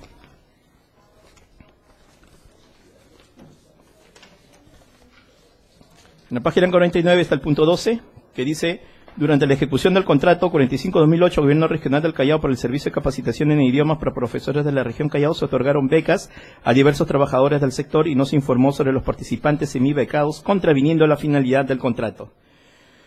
¿No? O sea, se otorgaron becas a diversos trabajadores del sector y no se informó sobre los participantes semibecados, contraviniendo la finalidad del contrato. Bien, la parte más pertinente sobre este extremo está en la página siguiente, el tercer párrafo, que dice: de la revisión de los listados y la información sustentatoria correspondiente a la ejecución del contrato 45-2008 Gobierno Regional Callao, se aprecia que los alumnos becados no corresponden a los profesores de la Región Callao, sino que incluye a trabajadores de la Dirección Regional de Salud, Hospital Nacional de Daniel Alcides Carrión, Hospital San José, Gobierno Regional del Callao, Sanidad Marítima Internacional, entre otros. En los informes emitidos por el supervisor del servicio dirigidos a la Gerencia de Desarrollo Social o a la Jefatura de Oficina de Educación, Cultura, Ciencia, Tecnología, Deporte, Recreación, Vivienda y Saneamiento, de acuerdo a la documentación incluida en los comprobantes de pago, que bueno, hace todo el listado de los comprobantes de pago, que corresponden a los pagos mensuales efectuados al proveedor por el Servicio de Capacitación en Idiomas, no se indica sobre el cumplimiento de esta obligación por parte del contratista. Al respecto, al haberse establecido como finalidad del contrato la capacitación en idiomas para profesores de la Región Callao, con fondos del CAFET, las mejoras ofrecidas por el postor debieron estar orientadas a complementar el objeto de la convocatoria y no a otros trabajadores. Cierto, porque no está contemplado que otras personas que no sean profesores nombrados estén comprendidas en esta capacitación. Luego, bueno, también normatividad interna sobre esto.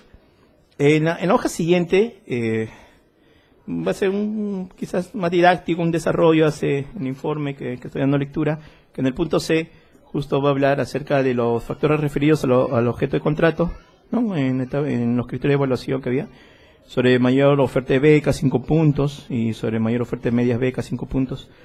Y dice ahí, propuesta técnica al postor, declaración jurada mejora en el servicio, 50 becas, 100 semibecas. Cláusula segunda, en la finalidad del contrato, nuevamente para recordar qué es lo que decía la final del contrato. El presente contrato tiene por finalidad establecer las obligaciones de las partes para la contratación del servicio de capacitación en idiomas para la región Callao, ¿no? Contratación del servicio para profesores de la región Callao. La cláusula sexta, partes integrantes del contrato.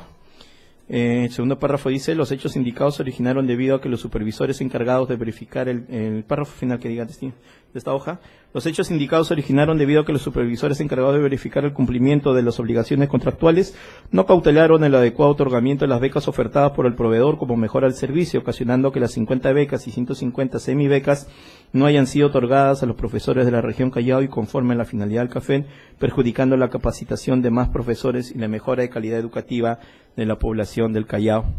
En la página siguiente vamos a encontrar el punto 13, que lleva por subtítulo, se aprobó la ampliación del plazo del contrato 45 para el servicio de capacitación en idiomas para profesores sin el sustento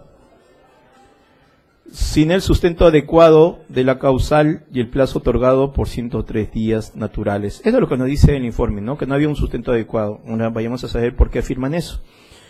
Y esto lo informan en los siguientes párrafos. Como resultado de la revisión, de este concurso, se ha evidenciado que mediante resolución gerencial general regional 641/2008, Gobierno Regional Callao, en noviembre de 2009, se aprobó la ampliación del plazo número 1 por 103 días naturales hasta el 14 de mayo de 2010 por haberse incluido aproximadamente 200 profesores contratados, los cuales debieron ser reemplazados sin adjuntar mayor información ni otros documentos para sustentar la razonabilidad de la ampliación del plazo solicitado, las condiciones y para verificar que la causal no era imputable al contratista. Luego dice en la referida resolución gerencial 641, se adjunta una carta de la empresa Lengua Estreni, en la que solicita una ampliación del plazo contractual de 3 meses, señala que iniciada la capacitación en el mes de febrero y según los términos de referencia se debía capacitar 1.000 docentes nombrados y por un error de la Dirección Regional de Educación del Callao se incluyeron aproximadamente a 200 profesores contratados, los cuales debieron ser reemplazados. Asimismo, se indica que en el mes de julio de 2009 hubo un fuerte nivel de inasistencias debido a la suspensión de clases por la influencia H1N1, argumento que fue descartado en la misma resolución gerencial debido a la falta de sustentación documentaria. Acá habría que recordar, porque está mencionado también en este párrafo que he leído, de que mientras que la empresa decía se suspendió las clases, ¿no? Acá lo que nos dice lo es que este argumento acerca de que se suspende por la H1N1 dice no, le faltó sustento documentario. Y sin embargo me he visto que las de conformidad han pagado todos esos meses, incluido el mes de julio.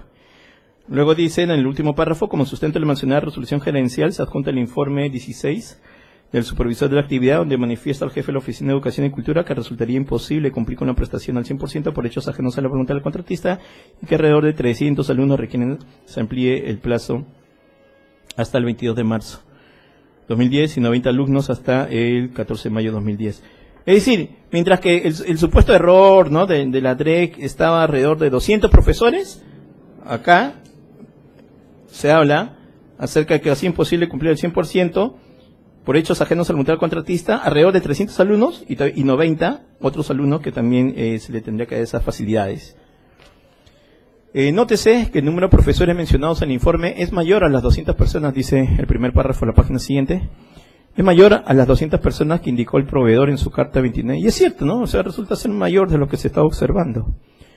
El párrafo siguiente dice, de acuerdo a lo señalado por el supervisor de la actividad, un informe del 6 de noviembre de 2009 que sustentó la resolución gerencial, el hecho generador se inició en el mes de febrero de 2009 y que los 200 profesores que no eran nombrados ya habían sido reemplazados, dice. Ya habían sido en febrero, se detectó y ya habían sido reemplazados. Asimismo, adjunta los cuadros de asistencia por niveles del mes de febrero a octubre de 2009, en el cual se puede apreciar que el contratista incurrió en visible retraso por un número mayor de personas en el servicio de capacitación a partir del mes de abril de 2009, situación que no fue informada en su oportunidad, no informaron sobre eso. Ahora, lo curioso es que mientras la empresa, que es la que está llevando indirecto, ¿no?, el curso, la que está ahí dando ese servicio, dice, en julio se tuvo que suspender por la famosa gripe. Acá vemos que en el reporte que elabora la entidad como para justificar que sí ha sido normal el servicio, ellos ahí ponen mes de julio, asistentes, cuántas faltas, el total de alumnos, ¿no? Que en total, con lo que refiere a asistentes en julio, 774, ¿no? Y la entidad dice, no, pero hemos suspendido las clases ahí, en ese mes. Así que esta elaboración solo lo hace que habrán hecho. En la página siguiente, el tercer párrafo, Dice, con el informe número 17 de 2009, el supervisor de la actividad, el economista Jorge Eduardo Cabeza Suárez, señala, la mencionada capacitación inició en el mes de febrero, fecha en la cual ocurren los hechos, al incluir 200 profesores contratados, y que según los términos de referencia debían ser nombrados. Este hecho, como se inició en el transcurso del mes de febrero, dice, no tengo responsabilidad alguna, ya que mi contrato empezó en el mes de junio, mes en el que recién inicia mis actividades, a tomar conocimiento de la actividad de mención, y realizo mis investigaciones. Y se recomía, lo que él hacía su descargo. Señor, cabe precisar que mediante memorando 170/2009, de 2 de febrero de 2009, la Gerencia General de Desarrollo Social había encargado provisionalmente al economista Juan Carlos Chuy Fernández la supervisión de la actividad programa de capacitación en idiomas para profesores de la región Callao, sin haber informado sobre este hecho. Y así lo señalan.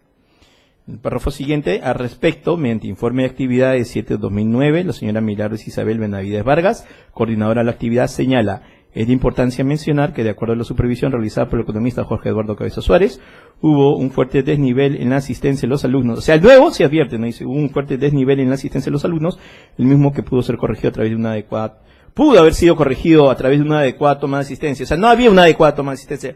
O sea, pareciera ser que no interesaba mucho la realización de este curso, no tomaban control, no sabían si se suspendió o no se suspendió.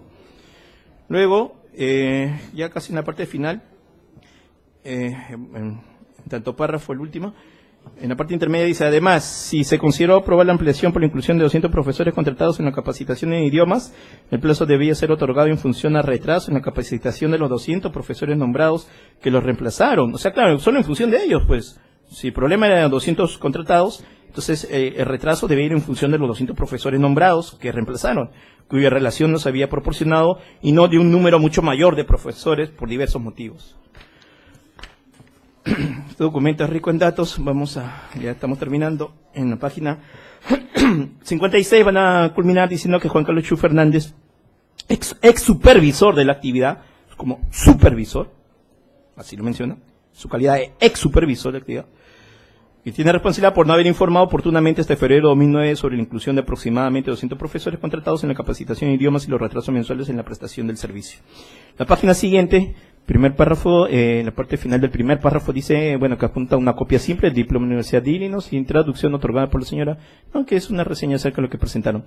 En la parte intermedia dice, el contrato 45, con el visto de la Oficina de Logística y la Gerencia de Asesoría Jurídica, fue suscrito con la empresa Language Center el 11 de diciembre de 2008, sin contar con la copia del diploma del personal propuesto como jefe de proyecto legalizada por el consulado respectivo, por el Ministerio de Relaciones Exteriores, por tanto es una universidad pública en el Estado estadounidense. Bueno, todo esto va en función de, me olvidé de leer el punto 14 en la página anterior, que dice, la empresa Language Center no presentó previo a la firma del contrato del gobierno regional del Callao copia del diploma del personal propuesto como jefe del proyecto debidamente legalizado por el consulado y por el Ministerio de Relaciones Exteriores, poniendo en riesgo a la entidad por la calidad del servicio ofertado.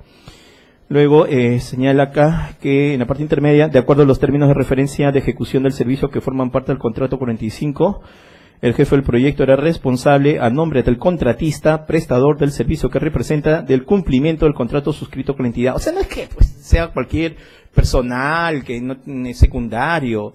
Acá el informe es bastante preciso.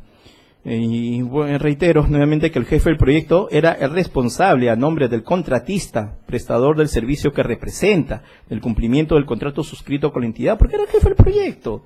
La documentación que acompañe para que tenga esa calidad ciertamente tenía que ser tomada en cuenta, cuya finalidad era la de la capacitación de idiomas para profesores nombrados de educación básica regular de la región Callao, lo cual no cumplió a cabalidad tomando en cuenta que en los primeros meses no reportó deficiencias en la ejecución del servicio. Es cierto, porque acordémonos que estos informes son posteriores, y los informes posteriores dicen, han habido problemas al inicio, y aquí dice, en los primeros meses no reportó deficiencias en la ejecución del servicio. Sin embargo, en la reunión gerencial, se señala que existieron deficiencias durante la ejecución del servicio, tales como la inclusión de profesores contratados y otros que ocasionaron retrasos y la ampliación del plazo del contrato hasta el 14 de mayo de 2010. Como procedimiento de verificación de auditoría, el órgano de control institucional del Gobierno Regional del Callao realizó la consulta vía email, bueno, lo que sabemos sobre la autenticidad del diploma, y obteniendo como respuesta de la mencionada universidad que esa persona no se encuentra en sus registros, por lo tanto no puede autenticar el diploma presentado. Nuevamente dan lectura al 119, y en la página siguiente, primer párrafo, solo lee la parte que dice que todo esto ocasionando que se haya firmado un contrato con un postor que no cumplía con los requisitos técnicos mínimos de su personal propuesto como jefe del proyecto, poniendo en riesgo la calidad del servicio de capacitación en idiomas para profesores de la región Callao. Ya culmino con las conclusiones de este informe. En las conclusiones, las conclusiones son sobre todo las observaciones que han realizado de diversos servicios. Vamos solamente a dar lectura a los nuestros.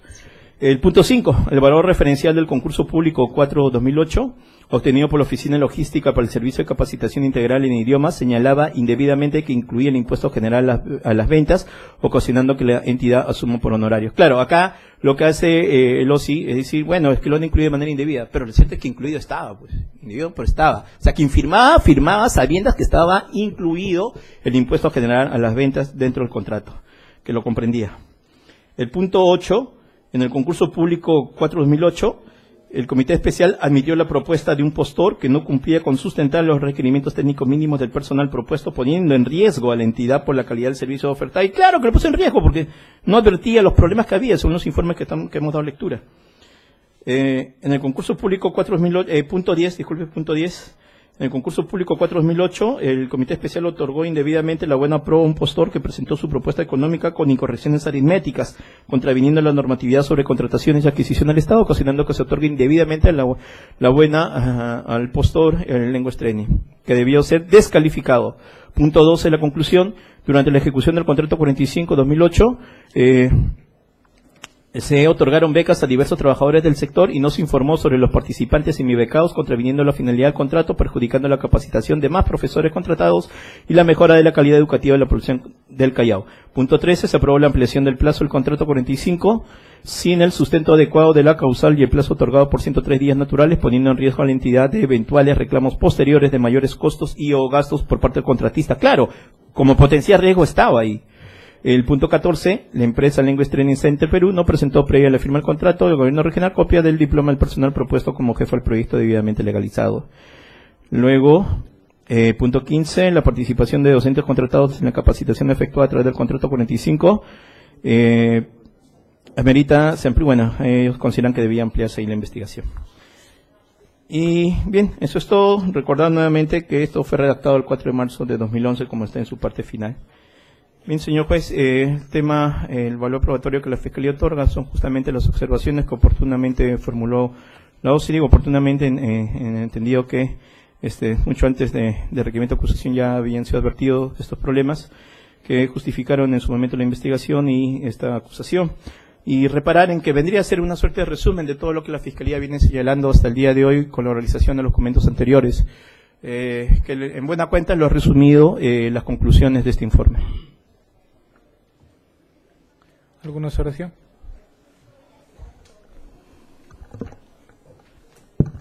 Sí, señor juez. Respecto a este documento, en principio, dos premisas. Primero, afojas página 1, me voy a guiar en todo caso por el numeral superior derecho, donde está enumerado, dice página 2.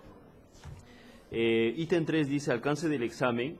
Y dice que dentro de este análisis se incluirá justamente las NAGU, las normas de auditoría gubernamental. Y cuando estuvieron presentes los peritos que vinieron, se les preguntó si es que habían realizado un informe especial donde habrían detectado comisión de delitos y ellos dijeron que este informe era general.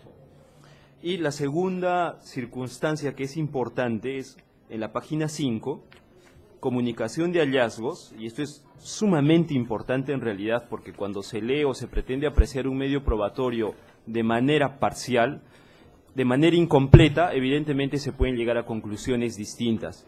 Esto porque en este punto 5 lo que dice concretamente en las tres últimas líneas dice, a fin que se presenten sus aclaraciones o comentarios debidamente sustentados, los mismos que han sido evaluados, se está refiriendo a los descargos que realizaron los funcionarios públicos, quedando subsistente los aspectos que se revelan en el rubro observaciones del presente informe y cuyo detalle se presenta en el anexo número 3. El anexo número 3 no forma parte de este medio probatorio como está siendo presentado, sino ha tenido que ser presentado por una de las partes y en este caso concreto nos hemos plegado a este medio probatorio. Es decir, en principio estamos mirando ya este documento de manera parcial.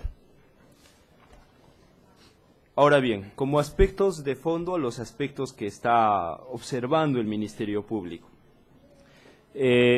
Ha leído la página 24, bueno, 25 según su numeración que está manejando la parte inferior, y dice el valor referencial del concurso público y dice, pone en tela de juicio el monto aproximado de 20.000 soles del arbitraje. Los gastos del arbitraje fueron 40.000 soles. 20.000 soles lo pagó la entidad y 20.000 soles lo pagó la empresa, porque justamente dice costa de costos, gastos procesales en partes equitativas. Pero bueno, evidentemente entiendo la posición del Ministerio Público al dar lectura solamente a la parte pertinente, porque es su teoría del caso, así que me toca complementar lo que dice este documento y lo que no ha sido objeto de lectura. Lo que hice concretamente en el segundo párrafo de este ítem 5 es que justamente, referido a los conceptos no grabados, las últimas líneas de este segundo párrafo del ítem 5 dice: con el impuesto general a las ventas, la prestación de servicios que efectúen las instituciones educativas públicas o particulares exclusivamente para sus fines propios. Es decir, está hablando justamente sobre esta inclusión o no del IGB. El tercer párrafo lo que dice es, y esto no se ha dado lectura, dice, mediante el informe 371-2008 de 12 de mayo, el señor Ricardo Bocanegra Shin, jefe de la Oficina de Logística, convalidó el valor referencial determinado. Es decir, ¿quién había emitido el valor referencial? El economista Jorge Vilca. ¿Quién validó esto como jefe de la Oficina de Logística? Este señor, y acá lo dice el propio informe.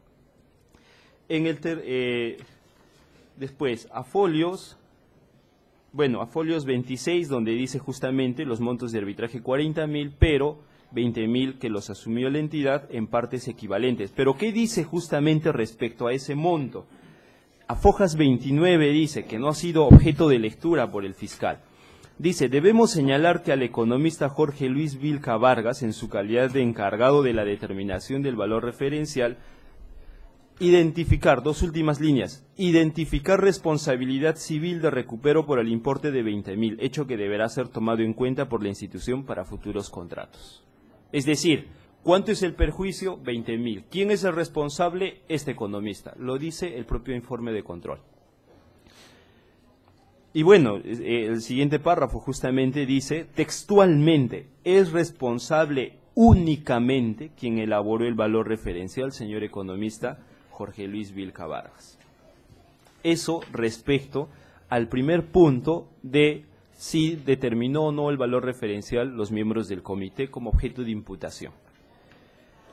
Como segunda imputación está relacionado a que si el comité especial admitió la propuesta de un postor en base a los requerimientos técnicos mínimos. ¿Y qué dice en la página 34 justamente este informe de control? Dice que el comité especial no verificó el cumplimiento de los requerimientos y continúa diciendo que justamente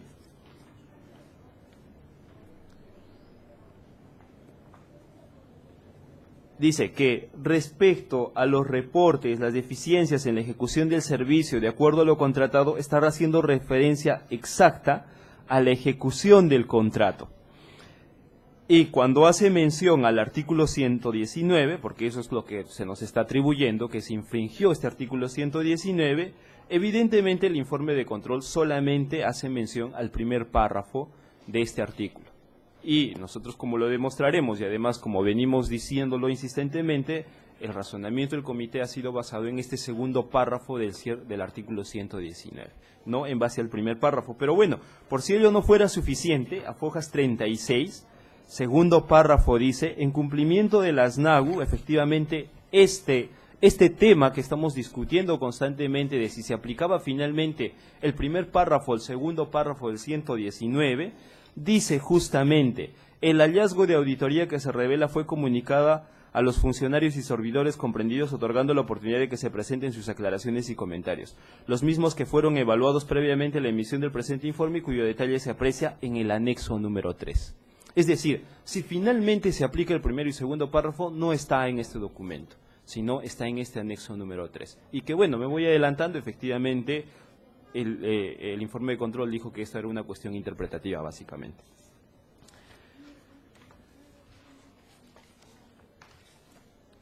Ahora bien, respecto al tercer punto, si se otorgó indebidamente la buena pro a un postor que presentó su propuesta económica con incorrecciones aritméticas.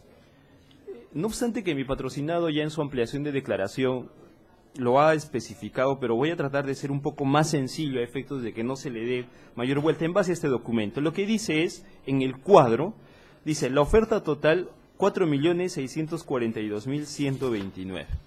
La cantidad de profesores eran 1.000 y la división que se hizo era 4.642.129. Y esto además sirva para decir cuando el Ministerio Público textualmente dice que hubo una diferencia cuantiosa de dinero. No, la diferencia era 9 soles. Pero en todo caso no estoy minimizando si es un sol o son millones. Lo que estoy tratando de decir justamente es que la operación consistía en agarrar esta oferta total, dividir en este monto y en base a las normativas simplemente ponerlo en 2 decimales. Acá no se hizo redondeos, en efecto, no se entró a ese análisis. Simplemente ese monto dividido se recortó a 2 porque así mandan las normas del sistema decimal. Y bueno, que ¿hay también... precisión? Así es, señor juez. Precisión, puedo verificar, según la ley. Si estamos basándonos en precios unitarios, ¿por qué se considera un precio total como monto distinto al sí. precio unitario? Bueno, justamente el resultado es el precio unitario, pero lo que se toma en cuenta es el valor total. Lo que se da puntaje finalmente es el valor total. Entonces, esta deficiencia entre paréntesis con la salvedad que de la posición del Ministerio Público es meramente formal, simplemente a efectos de la división. El tema concreto es que el monto no se cambió. Eso Pero no el incrementó. precio es unitario, no es suma alzada. Así es, señor juez, pero Cuando lo es que... precio unitario, vale el precio por la unidad. Así es, O pero... sea, la oferta debería haber sido 4.462.12. En este y caso... no los 4.642.129. No, es que en este caso concreto, y la defensa lo demostrará en sus alegatos, era el precio total. Era el precio total. Y esa es la posición de la defensa en todo caso, y como lo demostraremos en nuestros alegatos. Pero ¿cuál sería la base legal ahí? Respecto a los 2 decimales. Sí. Bueno, vamos a acreditar que en base a la ley del sistema monetario nacional, donde exige que este tipo de operaciones se tiene que realizar con 2 decimales. Si me pide exactamente la norma, pues, se la puedo mencionar. Pero es que eso es cuando hay división. Cuando se presenta división. Pero cuando se presenta multiplicación, obviamente que no. Más aún cuando estamos multiplicando por un múltiplo de 10, que va a terminar en ceros. Por supuesto, y usted, independientemente del criterio que asumirá, justamente acaba de decir lo que es correcto. Acá estamos frente al criterio de división. Monto total entre la cantidad de profesores, un precio unitario. Lo que se le da puntaje no es el precio unitario. En este caso concretamente, y lo demostraremos, insisto, es el valor total, y demostraremos también normativamente por qué se toman en cuenta 2 decimales. Y esto además permite identificar que en todo caso, a contrario sensu, la normativa supuestamente vulnerada no dice o no obliga que se tengan que presentar 2 decimales. Entonces, en todo caso, bajo ese esquema tampoco estaríamos obligados a ese aspecto. Pero en todo caso, continuando, esto es lo que dice el documento, y lo que no dice el documento en todo caso y lo que se está pretendiendo razonar es lo que ya estamos diciendo, justamente el artículo 119, que quedado demostrado, solamente agarran el primer párrafo, pero bueno, se remiten al anexo 3.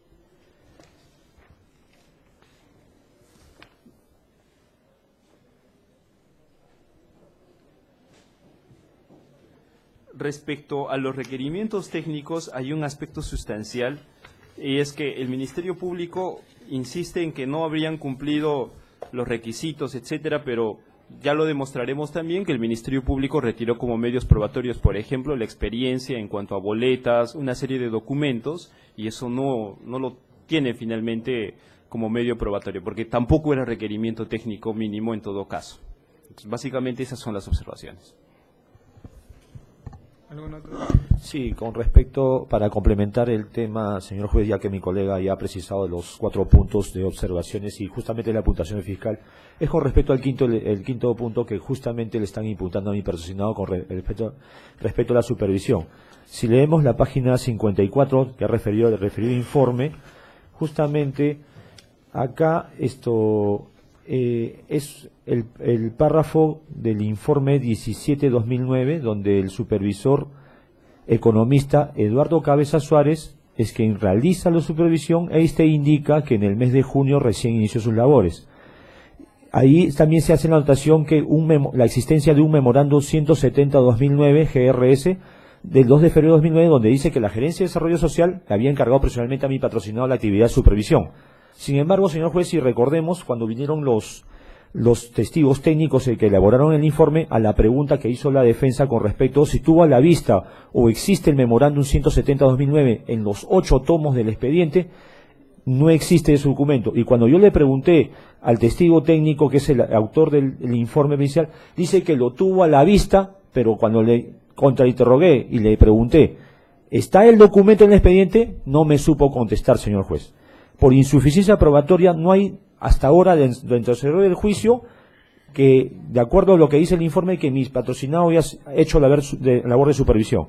Tan es así que inclusive cuando nosotros nos remitimos a los términos de referencia, la labor de supervisión y la ejecución del contrato lo hace exclusivamente la DREC, la Dirección Regional de Educación del Callao.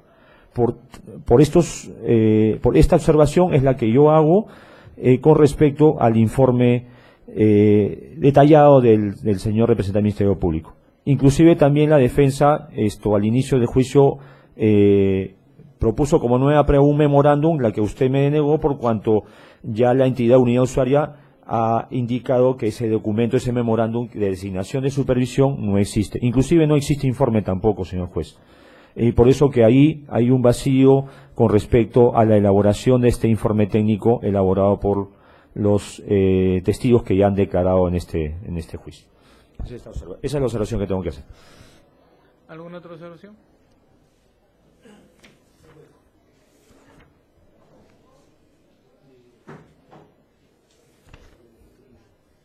Señor juez, hemos escuchado el informe de auditoría que señala el representante del Ministerio Público con respecto que ya también han señalado los colegas. Debo informar pues que en estas observaciones o las que se han señalado no tiene participación el señor Juan Manuel Salaverry.